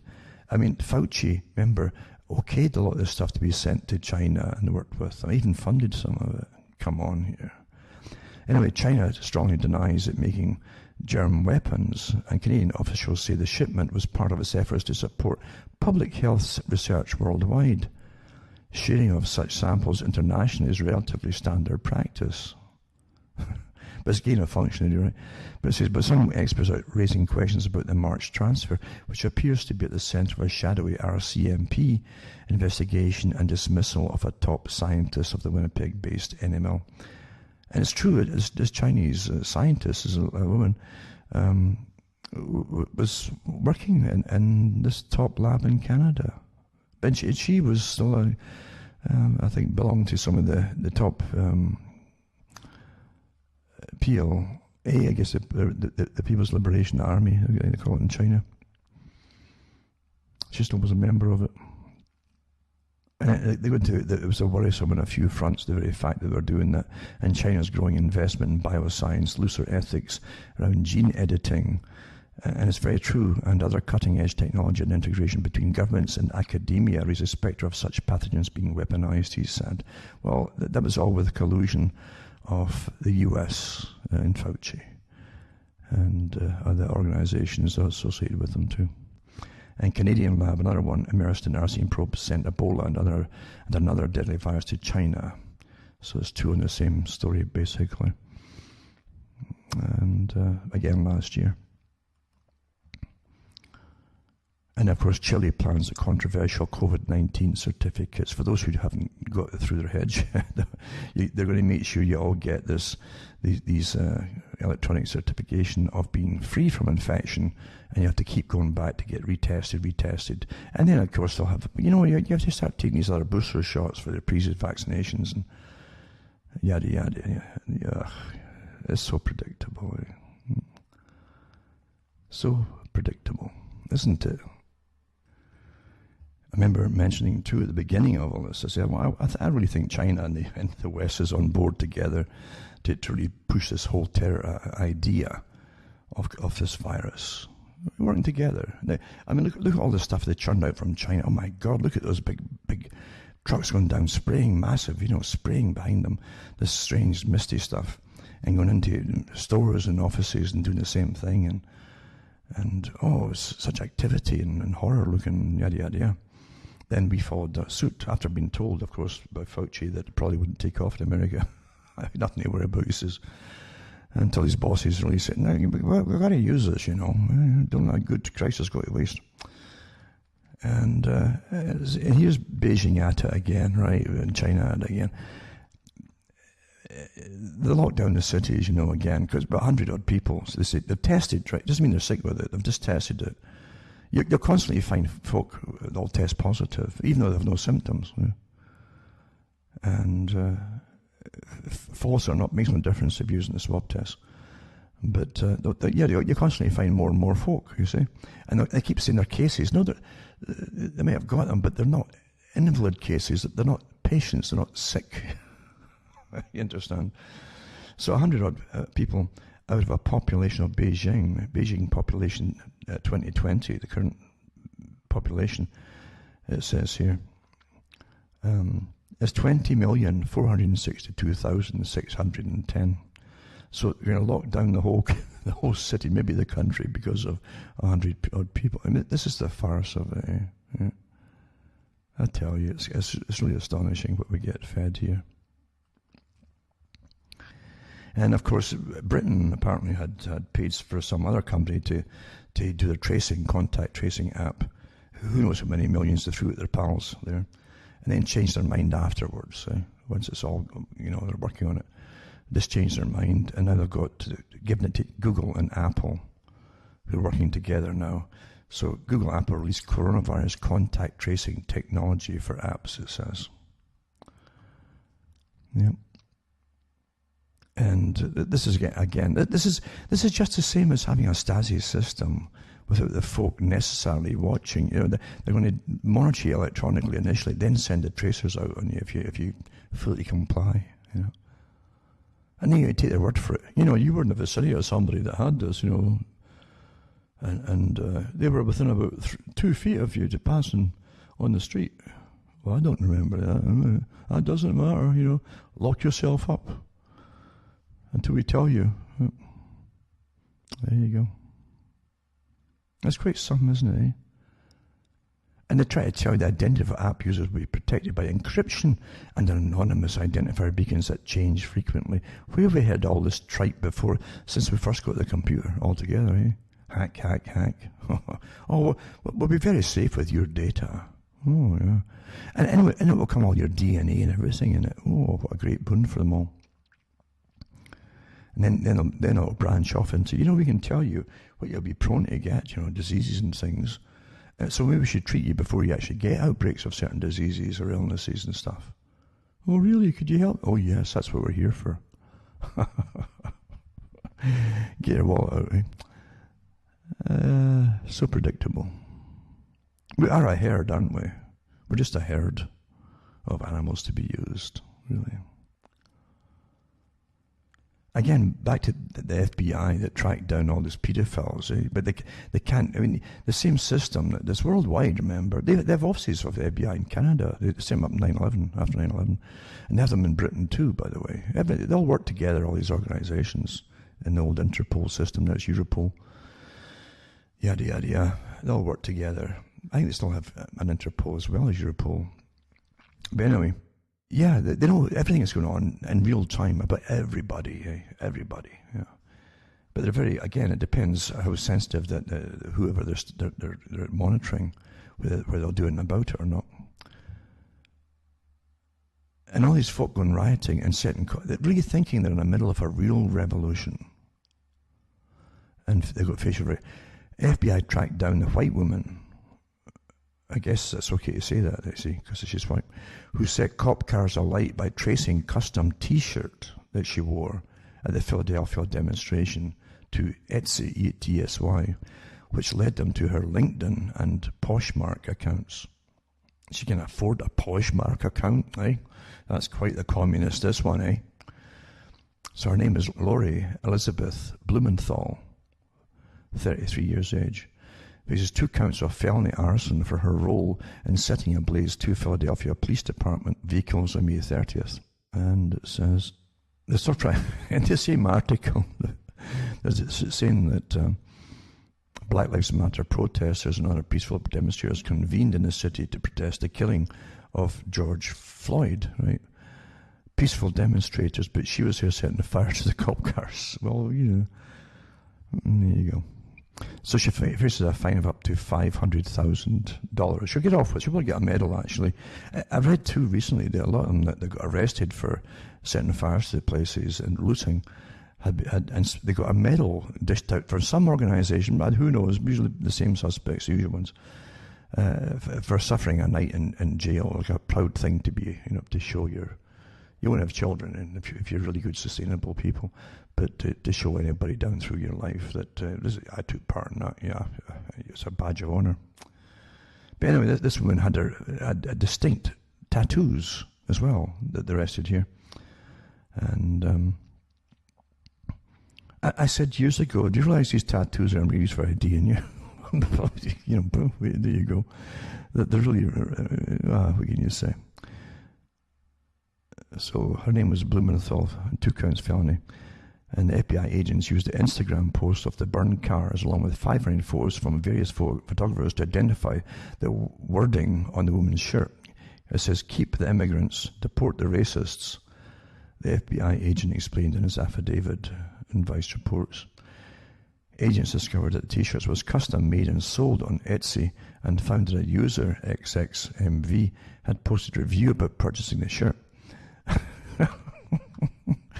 The URL belonging to the Etsy was Alley Cat Lore, it's called, and it listed Philadelphia as being where the user lived.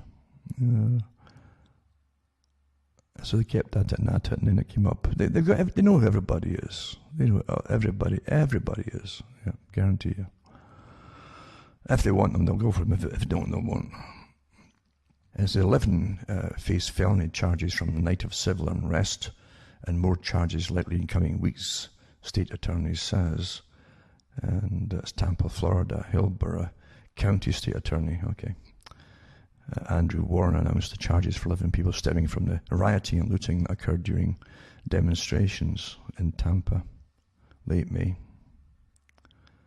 So 44 were arrested for looting and rioting in the University Mall area of Tampa. Now 11 people have been formally charged. We have the first batch, 11 defence, 15 felony charges, and there's more to come. So they're protesting the folk that own jewellery stores. There's one here.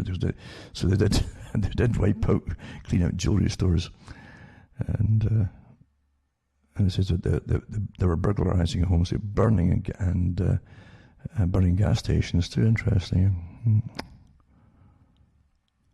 So there you go. Yeah. Smashing windows, even took cash registers, and of course I think they had a little video of a woman, Badr Unisa, whose store, Badr's hair and all, was broken into. She had 32 employees. Now they're all out of work. They attacked her store. Again, that intensifies the problem, which is what communists do. They don't help the problem; they make it worse. That's to get revolution going, eh? Sadder stuff. And in Article 2, I've mentioned before that Gaddafi's Libya, from 2013, as a write-up says, was Africa's most prosperous democracy. And it was, for the whole country. He was bringing in a gold reserve for his country and for Africa. They had to get rid of him, and they did. Yeah, they certainly did. And but yeah, the most prosperous country in Africa. And in Article 2,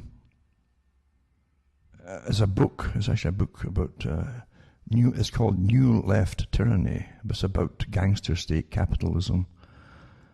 This is historic capitalism freed labour from bondage by making labour the private property of the person.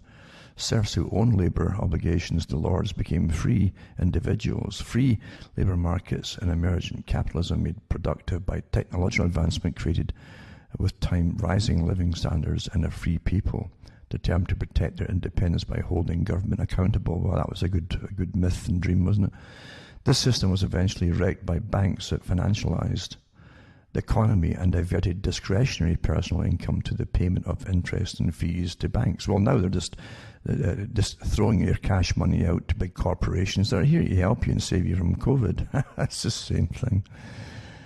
But anyway, back to this article. It says, by global comparison, that moves the first world jobs to Asia, thus raising their profits at the expense of domestic consumer purchasing power and living standards. Of course, the W.E.F was behind that big push too, along with the CFR. First world workforces were re-served as part-time jobs, and that's true. If they give you a full-time job, they might pay your pension plans, insurance and healthcare and even. So he'd put them on part-time. That was forced by the last crash, by the same W.E.F characters that are running the show today, who owned all the corporations and stuff. So you end up part-time with no health pension benefits, and that replaced the security of a middle-class existence, etc. So it's probably a decent read. I haven't read it, but it goes into what's happening across the world, and tyranny can be the only outcome of what's happening. Democracy is touted, but everywhere in the Western world, the traditional ethnicities feel powerless and unable to affect how they are governed. Dissent is censored by the ruling elites who have been in place powerful means to control explanations and to implement agendas that the people do not support. Well, isn't that the truth? Isn't that the truth?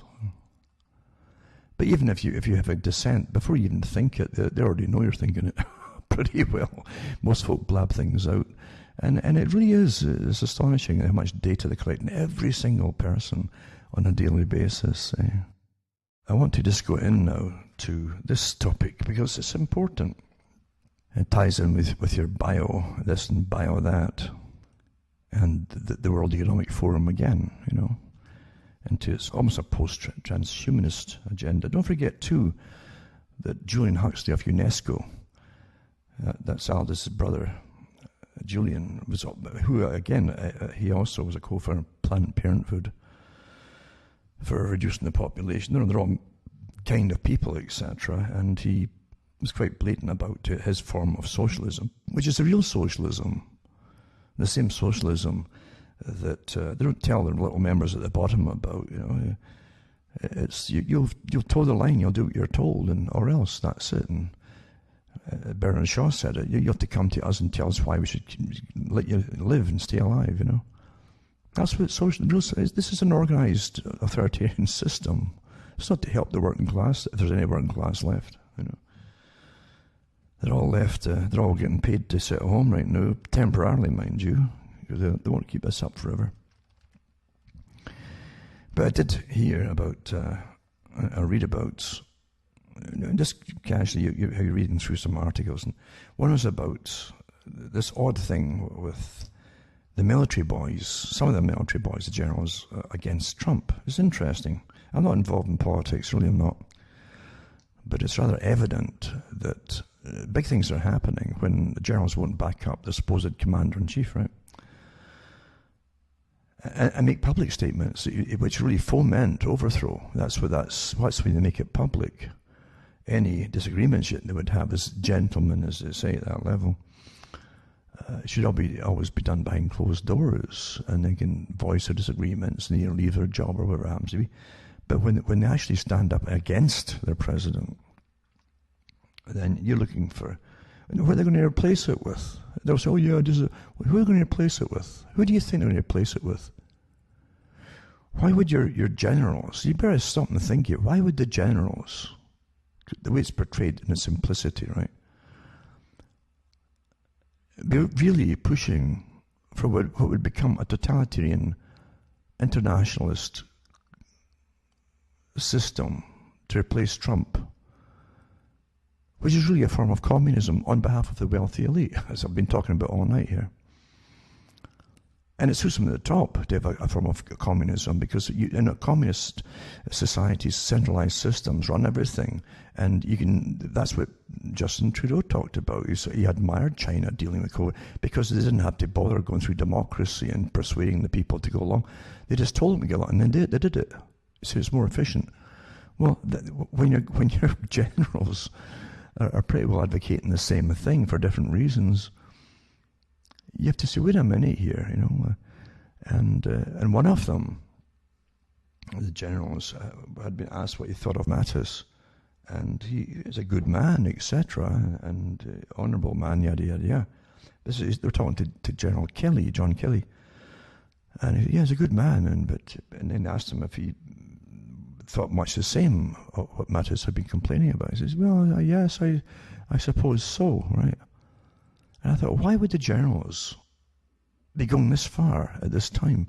Well, it's not hard to find. I mentioned before how all generals, not just in the US, if it's the career generals or soldiers, they get recruited for the military-industrial complex, especially the retired ones and semi-retired ones. Some of them are semi-retired and still getting payments from the military-industrial corporations. And so I looked into Mr. Kelly, and I'm sure he really is looked up to by soldiers who have served under him and so on in different places. I would think so. But here you are. I mean, you look into it, and this is where it got me on this strange roundabout track here, and I'll go into it now. It's kind of important. I had Homeland Security nominee General John Kelly failed to disclose position at lobbying firm on ethics disclosure.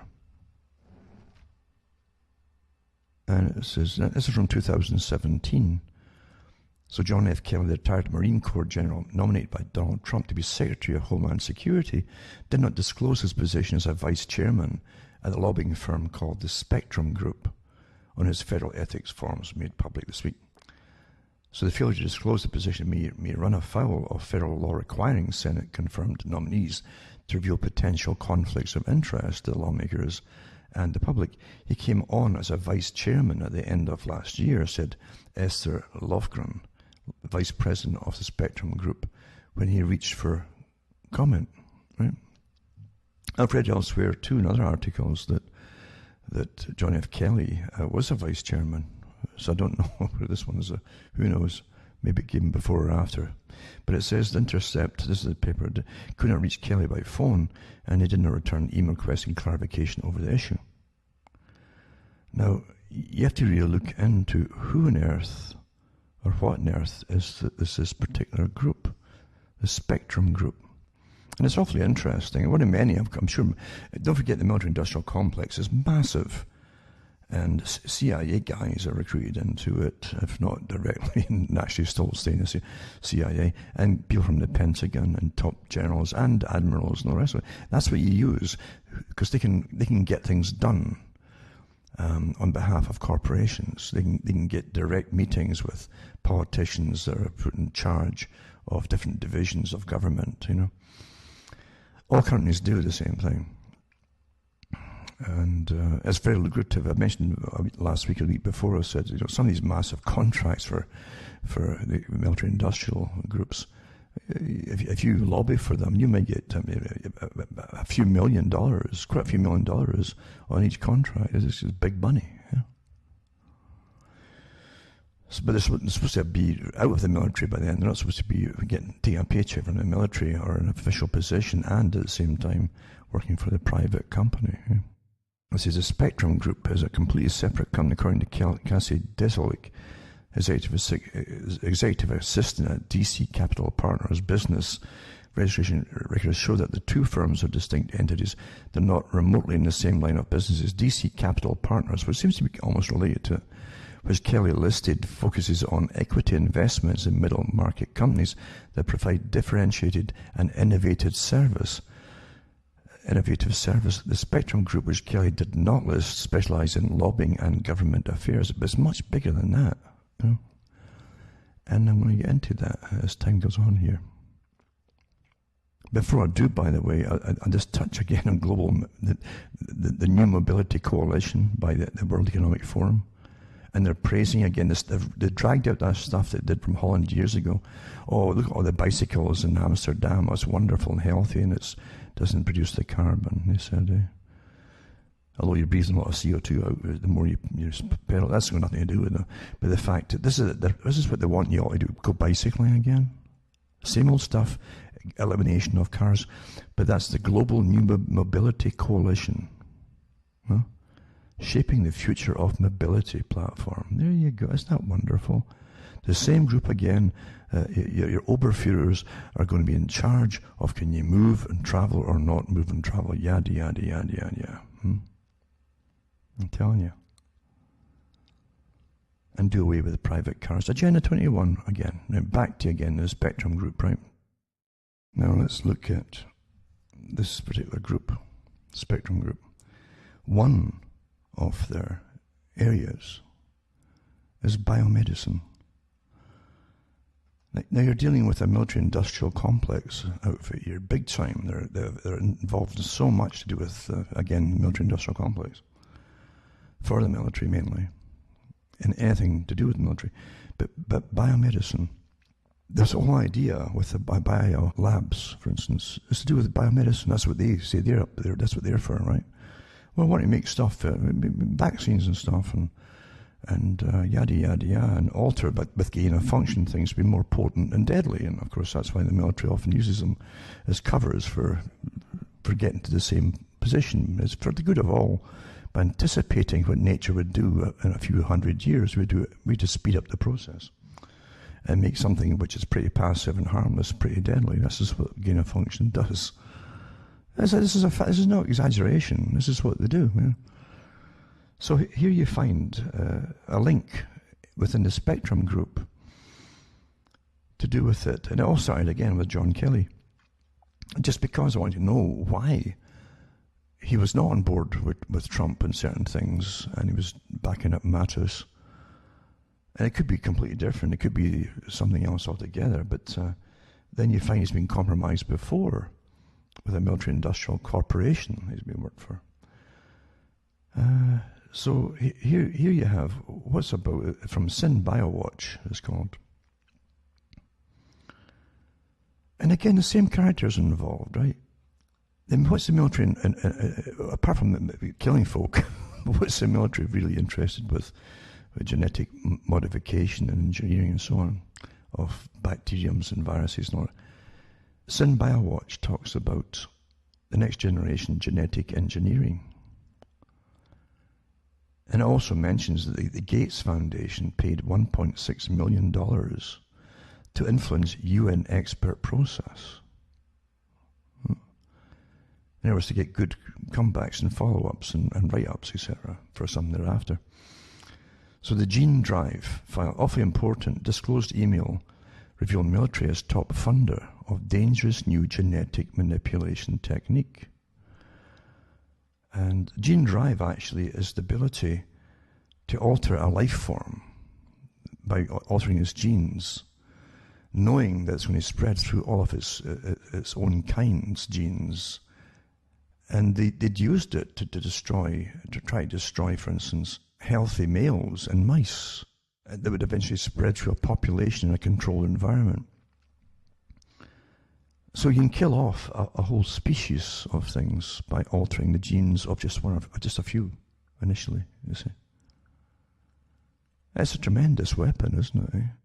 So you can do it with mice, you can do it with people, or you can do it with subgroups of people. Like, we're all in subgroups. They've all put us in groups of this, that, the other, you know. And gene types in the Human Genome Project, that's part of the purpose of it in the first place. But it says over 1,200 emails released under an open records request reveal the US military is now the top funder and influencer behind a controversial genetic extinction technology. That's what it is. It's an extinction known as gene drives, pumping $100 million into the field. The trove of emails obtained via open records requests shed light on $1.6 million UN gene drive advocacy operation paid for by the Bill and Melinda Gates Foundation. So emerging ag is for agriculture too. You can do it in any kind of life form, including crops and so on. and mammals as well.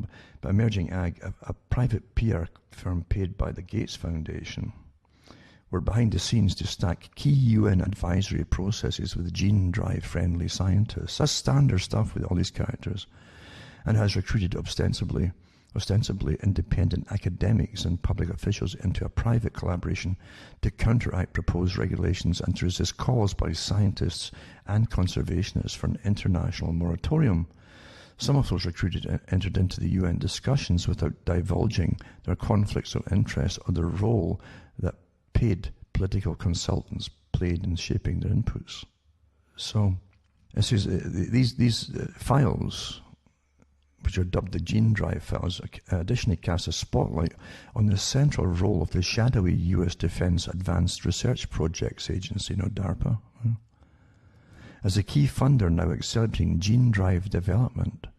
For example, DARPA is now revealed as a major financier backer of efforts to develop gene drive mammals, such as mice, that are led by U.S. scientists and environmental NGO. That's what we're just environmentalists, So it says, although DARPA has no biodiversity conservation mission, raising questions about the defense agency's intent.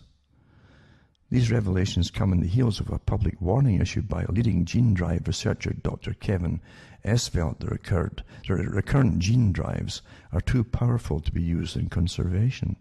Gene drives are a powerful and dangerous new technology and potential biological weapons that could have disastrous impacts on peace, food security and environment, especially if misused, said Jim Thomas of ETC Group.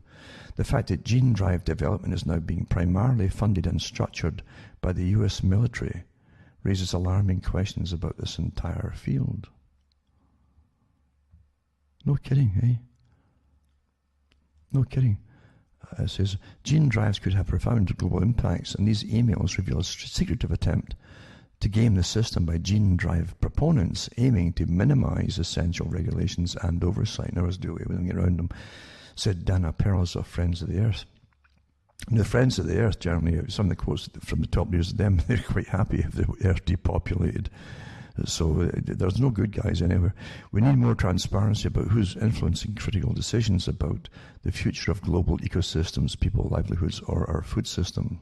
In response to the news, the integrity of technical processes under Convention of Biological Diversity, interesting too, the Convention on Biological Diversity, if you may wonder what all that was about, may have been compromised. Civil society groups will urgently raise the need for better disclosure of interest within a framework for addressing conflict of interest at the CBD, said Lim Lai Ching of the Third World Network.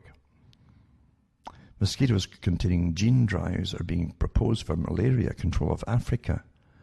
While claiming potential health benefits, any application of such powerful technologies should be subject to the highest standards of transparency and disclosure. Sadly, this doesn't appear to be the case. Releasing risky GM organisms into the environments of these African countries with mosquitoes is outrageous and deeply worrying, said Miriam Mayet, Executive Director of the African Center for Biodiversity. Don't forget, a lot of folk are getting terrible reactions to modified mosquitoes when they bite you.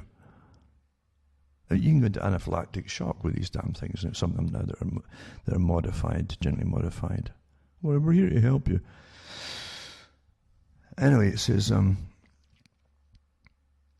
U.S. Defense Advanced Research Projects Agency, DARPA, is reported to have given approximately $100 million for gene drive research, $35 million more than previously reported. And it says, if confirmed, DARPA appears to be the largest single funder of gene drive research on the planet.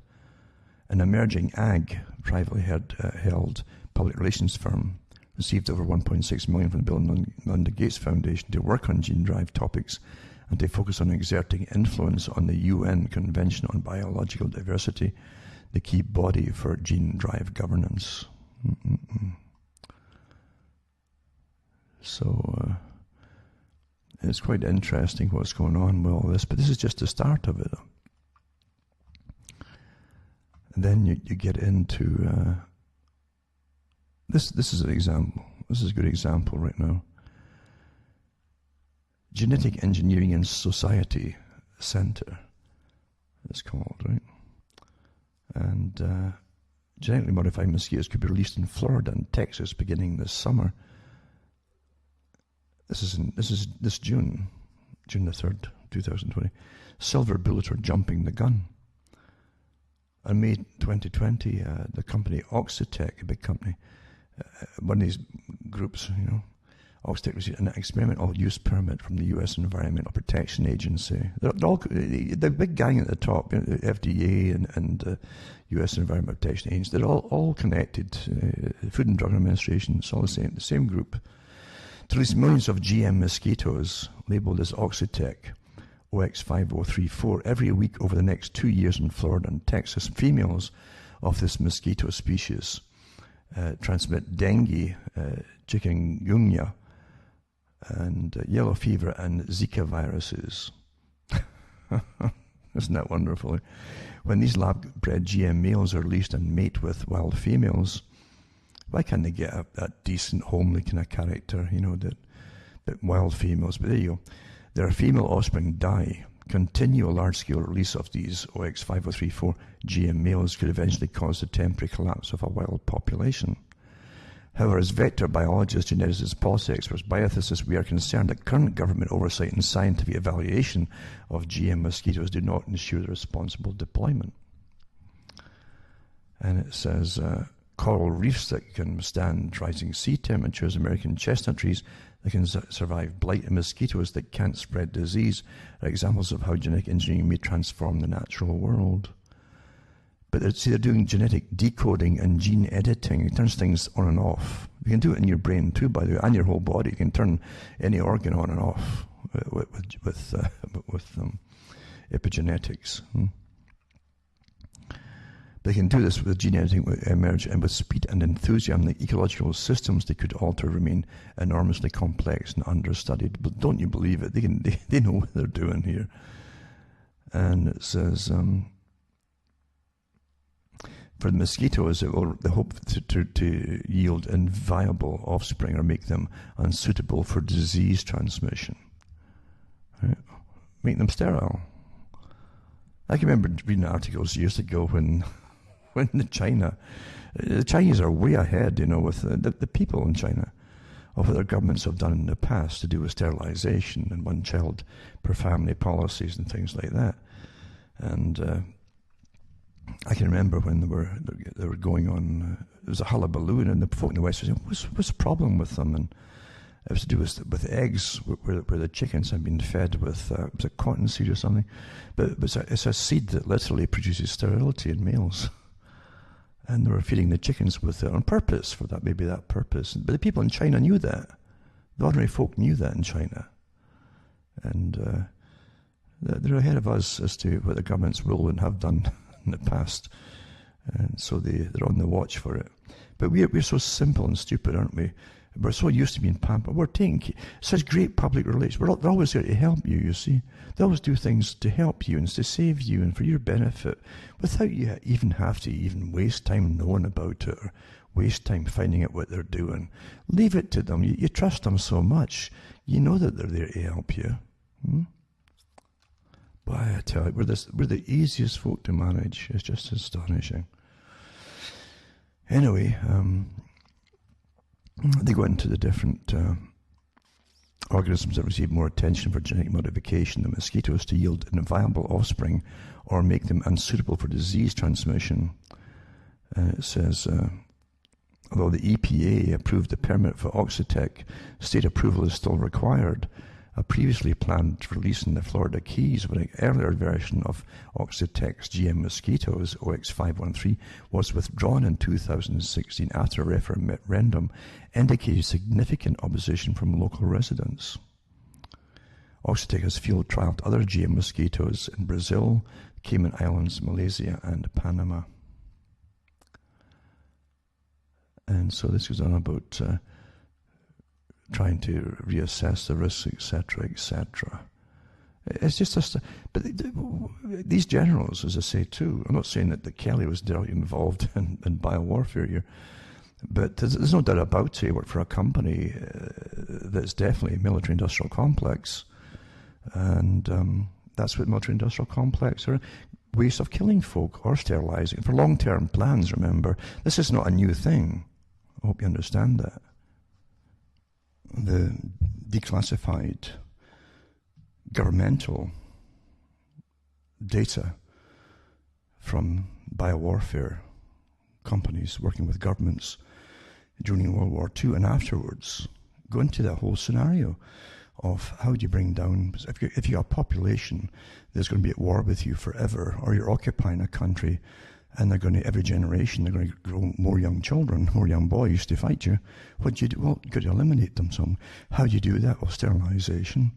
There's many ways to get rid of young, even radicalize them more, to make them take more risks and supply them with leaders, and they become almost a kamikaze squad and not bring down their population quickly, etc., etc. Or you can put stuff in their food, or you can literally sterilize them chemically through other means too, which I'm completely unaware of, you see. That's long-term planning. That's what you do with long-term planning with the military. And every military academy teaches that kind of stuff in this day and age.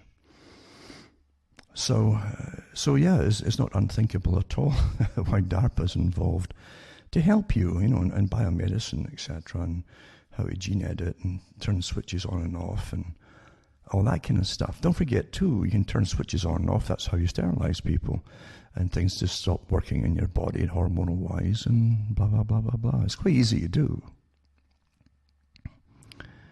But we're living in a happy, wonderful world where they keep telling you they're here to help you. You know that. So this is a paranoid, suspicious conspiracy stuff, obviously. Now you can go into the next step of what are gene drives, right? And it's an experimental genetic engineering technology intended to aggressively spread a specific bioengineered trait among a species or population in nature. They're talking about crops and so on, or animals. Normally a genetically modified organism released to the wild would pass on to its bioengineered traits, such as herbicide resistance, to only about half of its offspring. Gene drives are designed so that the bioengineered traits will be passed on to all or most offspring, even though they are likely to be 100% effective. If a gene drive were to be successful, the chosen genetically engineered traits would spread and become dominant in wild populations over a few generations of the species. A successful gene drive could intentionally or accidentally alter a species or crash it to extinction. So far, these artificial gene drives are developed using a new gene editing system known as CRISPR-Cas9. Then they go into what they could be used for, remove weeds, blah, blah, blah, yada, yada, yada, right? But then you go into the next part, how quickly are gene drives being developed? The first working CRISPR gene drive was reported in 2014. Since then, that's reported, right? Since then, hundreds of millions of dollars of private, philanthropic and military funds, like the philanthropies, you see, and military funds, let's underline that, have been directed into accelerating gene drive development, while some developers estimate that they're at least a decade away from being ready for an environmental release of gene drives. Yeah, sure they will. Our proponents are proposing field trial release of gene drive organisms as early as 2020. So far, gene drives have been put into mice, fruit flies, mosquitoes, yeast, and nematodes. Interesting too, eh? They've modified yeasts and fungi. It's just and if we're getting all these strange fungus diseases, that's just coincidence. So. The temptations of gene drives, it says. Some policymakers may be drawn to gene drives since they seem to propose a simple silver bullet solution to complex problems. Technicians and corporations may be thrilled by the apparent technical power gene drives offering potential for increasing profit. With technical application may be marketed with ambitious claims as ready-made solutions. Failed experiments with such technological solutions in the past have demonstrated the need for precautionary approaches and deeper research into biological impacts. I know in the States, in some parts of Pennsylvania, they had problems with some kind of fungus overtaking farmers' fields because of some stuff that was sprayed by planes over them. And now this kind of strange fungus is overtaking other fields that weren't sprayed. It just keeps going. And so this is the kind of thing that can happen when you modify anything. But they're modifying insects too, right? And some they call it safe genes and insect allies, they call it. But don't forget that certain things can then start modifying you. They used to say years ago, it was a slogan brought up by big PR companies, no doubt, but it was, you are what you eat, you know.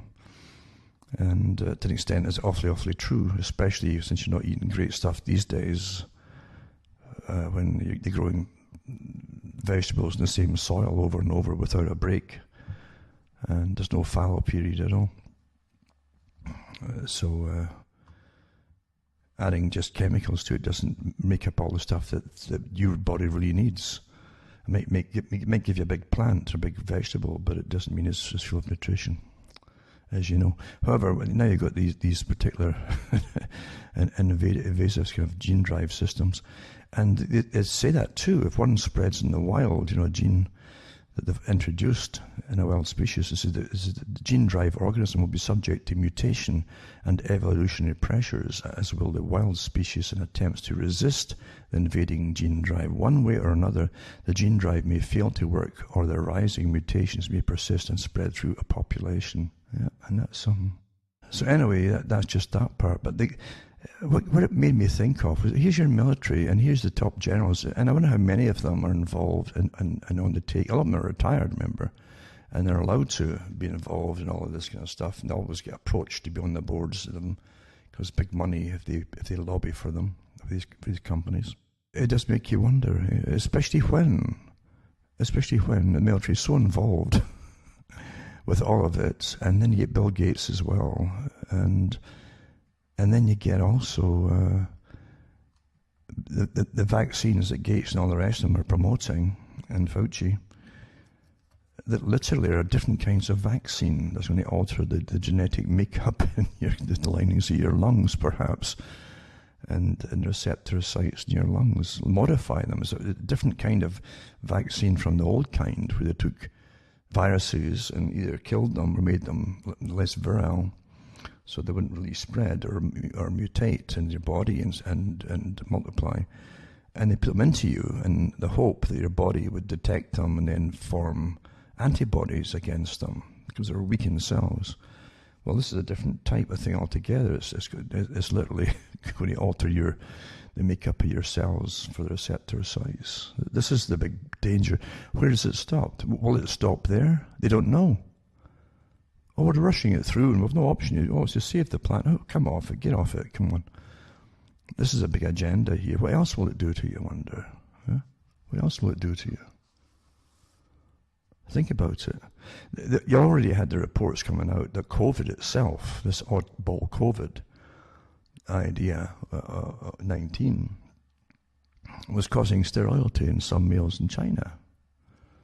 Because it not only affects the receptor sites, they see two receptor sites in the lungs, but it also would affect certain epithelial tissue, or epithelial-like tissue, like the kind inside the heart, you know, but also the testes.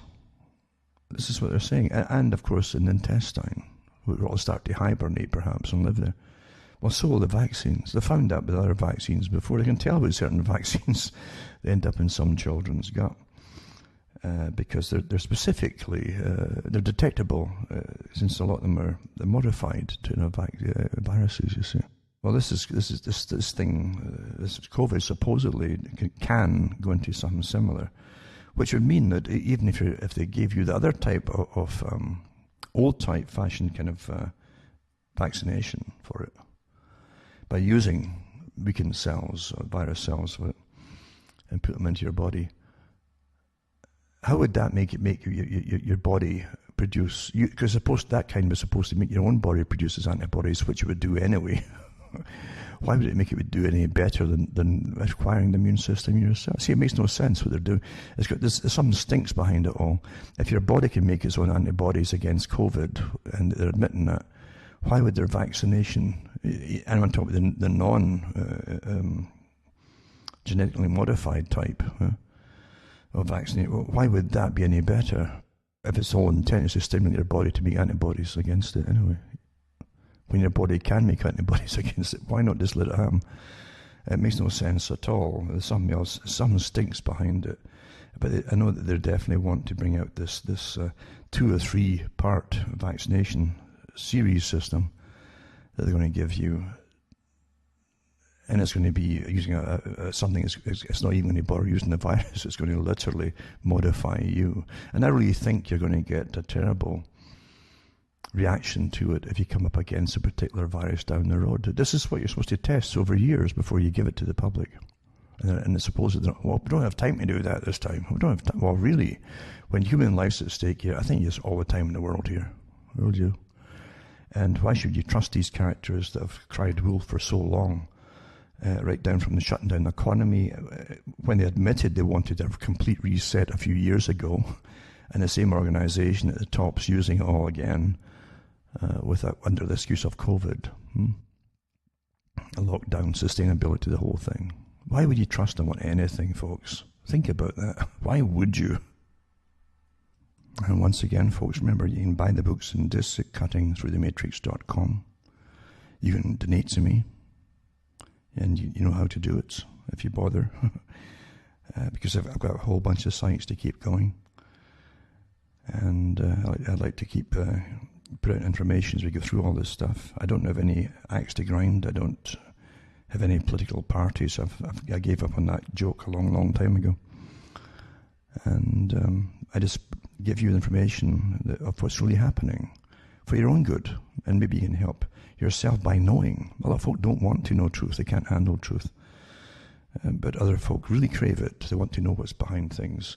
It gives them a satisfaction by really understanding the big picture, as opposed to the media, oh, be terrified of this now, or look at this now. No, you understand the big picture, and you realize this is a continuation of an agenda, an old agenda, by those at the top. And we truly are, we're kept like children, just like the movie, as I've said before, that movie called The Island, with the clones in it, Ewan McGregor. Very naive. For nefarious purposes, they're really at the top. They don't have your best interests in mind, especially when it comes to this word sustainability, folks. And with eugenics and sustainability, and believe you me, the left wing, where that's one of their main thing was eugenics. They really, for folk who don't know that, they think, oh, it's all these right wing. No. Socialism brought eugenics in. You talk about Adolf Hitler was a socialist, remember? And the socialists really believed in a scientifically run society by scientists and experts. That's what the Soviet Union was supposed to be, run by experts, professionals, and so on. That's what it is, folks. You keep things in their proper perspective, and you can see why the elite like socialism. It works better for them, like Justin Trudeau. You can get all things done. You don't have to bother with democracy and convincing folk. You can just tell them what to do, and they'll do it. And that's what the big elite want, naturally. So remember, buy the books and discs, cuttingthroughthematrix.com, make a list of all my sites, and you can see how to send a few bucks my way and keep me ticking over. And before I go too, I want to mention two or three other topics maybe. Now we're on to eugenics and so on. The University College London renames 2 lecture theatres in a building honouring Victoria, or Victorian, not Queen Victoria, eugenicists Carol Pearson and Frances Galton. And then they go through it too, problematic history, oh my goodness, and the university said Friday the Galton Lecture Theatre being renamed Lecture Theatre 115. That's very socialistic, yeah, that's better. The Pearson Lecture Theatre changed to Lecture Theatre G22, and the Pearson building to the northwest wing. That's very communist Soviet drabby. Isn't it really? Victorian scientist Frances Galton coined the term eugenics and endowed UCL with his personal collection and archive, along with a bequest for the country's first professional chair of eugenics, of which Carol Pearson was the first holder, the university said. But it's just astonishing. The left-wingers, too, who praise scientists, experts, is that right? Think about it. Because Tesla, the dream, the hero of technocrats, the technocracy movement, and some of them involved and descended from it, Tesla, right? Where you would, Tesla believed in energy again and fitted right into the whole program, really, of a world run by energy credits and units. Tesla was a eugenicist. Have you read his different papers on eugenics and the folk, what should be done to them and done away with and all the rest of it too, for efficiency's sake. See, left wing is about efficiency. I hope you understand that. But so is right wing, because there's only one body of the bird behind the shield, and it runs both sides, left and right wing. Nothing changes, folks. Same group. But yeah, Tesla's okay. He's a wonder. Well, he's a genius, you know. Well, where have you heard that rubbish before? Eh? Where have you heard that rubbish before? The man worked for the military-industrial complex. He created stuff, weapons. He said we could kill, maybe wipe out whole towns and cities using high frequencies and standing waves like we now have for the HARP technologies. But yeah, I mean, he was all for that kind of stuff, and but he also believed in superior types and inferior types. And he didn't believe inferior types should be allowed to breed or even exist. Hope you understand that. Of course, they made excuses for him too. Well, you know, he had these genius problems, you know, like maybe slightly autistic or something. It's hard to tell, but so they're always making excuses for the right people. You understand, you know, his electric system, and a car was named after him. It's quite something. But yeah, very selective, just like they're very selective in who they protest, or depends whose heads are getting chopped off across the planet, if they're going to say anything at all, which generally is nothing. The leaders, I keep telling you, the leaders are chosen for you. That's why they're so selective and they're so silent at times. Absolutely. You know, it's rather obvious. But the followers never figure that out, unfortunately. They don't. They get carried away with it all. We're in the women team, it's our revolution now, you know, we're going to have utopia, you know, we're working for a better tomorrow, yeah, for the common good. That's how it works out, isn't it? But they never figure this out when it's all happening. Also, you have the cyber attacks, and they're claiming China is behind it. Who knows? Australia's getting hacked, apparently, because they're an ally of the US, and the US is saber-rattling, getting ready for Iran and China again. You need an enemy, naturally. If you want to have a military at all, at least that's the belief of it all. I don't think they really do. I think if you're well prepared against any enemy and you're trained consistently, then you're all ready to cope with it very quickly if you have to. However, the US has been the policeman of the world for a long time, but it's also very lucrative for those in the military-industrial complex that can take resources, including the oil fields in the north of Syria, as they have never let them get back into Syrian hands. It's not called theft, though, or spoils of war even. It's just but taking care of it, you know, and just making sure it's all right. Yep, that's all right. Looks all right to me. And yeah, I'll also put up a link too to since we mentioned Nikola Tesla, and again association to the car, you know, word association. Again, a comedian who went up about an electronic car, how he looked good, and you know, to fit the image, you see, you have to do good for sustainability and clean air and all that kind of stuff. He says, and actually do nothing. It's just look good, look the part, but really do nothing to help the environment or help anything else. It's a bit of a comedy on it. It's a good parody. And I think he starts off with it. Well, this car's worth $160,000, and because they must always show you how expensive and tell you how expensive it is as part of the status symbol of being a good environmentalist in this day and age, you know, for those that can afford it. And you can guarantee the folk that can afford it are not eating the poisoned food that you are. But that's how things really are. Eh? We live in an amazing time of incredible mind management. It's all perception management. Everywhere you look is perception. Don't see it this way or think that. No, try and look at it this way instead. And that's how everything's supposed to be, until everything's just psychotic. If you believe them and do what they say, everything would be psychotic, you understand, eh? Wouldn't it? Wouldn't it really? But that's where we are today. And we're already fed up with coronavirus. I won't even bother. I was going to put the World Health Organization, the most recent stats on it, you know. And you get fed up with the nonsense and graphs and rubbish, and they're fake. You know, everything's fake. To me, everything's fake. And we've been through it all before with a political virus that can disappear when the right kind of protests are taking place. And no one gets in trouble for it at all. and then it's immediately resurrected as oh yeah, you've all got to get locked down as soon as the protests are dying off. It's just astonishing times we live in, honestly, isn't it? It really is. It really is. Don't you realize if it's that deadly and the whole economy across the planet has to crash to save us, why would they not be going after folk who break that? If it's that deadly, why would you be stopping? Why would you literally stop it and then start it again? Because of politics. Come on. Something's either deadly or it's not deadly. And if folk literally are breaking it all, it's like this deadly, deadly disease and going to spread it to everybody else and kill folk, well, that's pretty well negligent or manslaughter at the very least on their. So why aren't they all getting dealt with? Well, everyone's politicized for other reasons. There's no reality to anything we're being told these days, obviously. Don't wear a mask, wear a mask. It's folk with no symptoms are spreading it, or the WHO says now, folk with no symptoms probably aren't spreading it at all.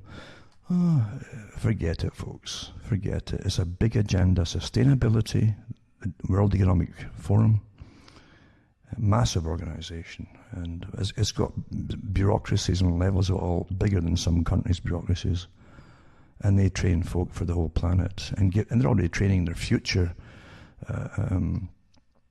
child proteges. They'll unroll in a few years now when the other one's getting a bit older. They'll bring a few other ones out that will parrot the same stuff. Because they've done it before, you see. Before now. Anyway, for myself, Alan Waterman to your Canada. Remember, donate to me. Send me a few bucks. cuttingthroughmatrix.com. It's good night. And may your God or your gods go with you. And keep your sanity.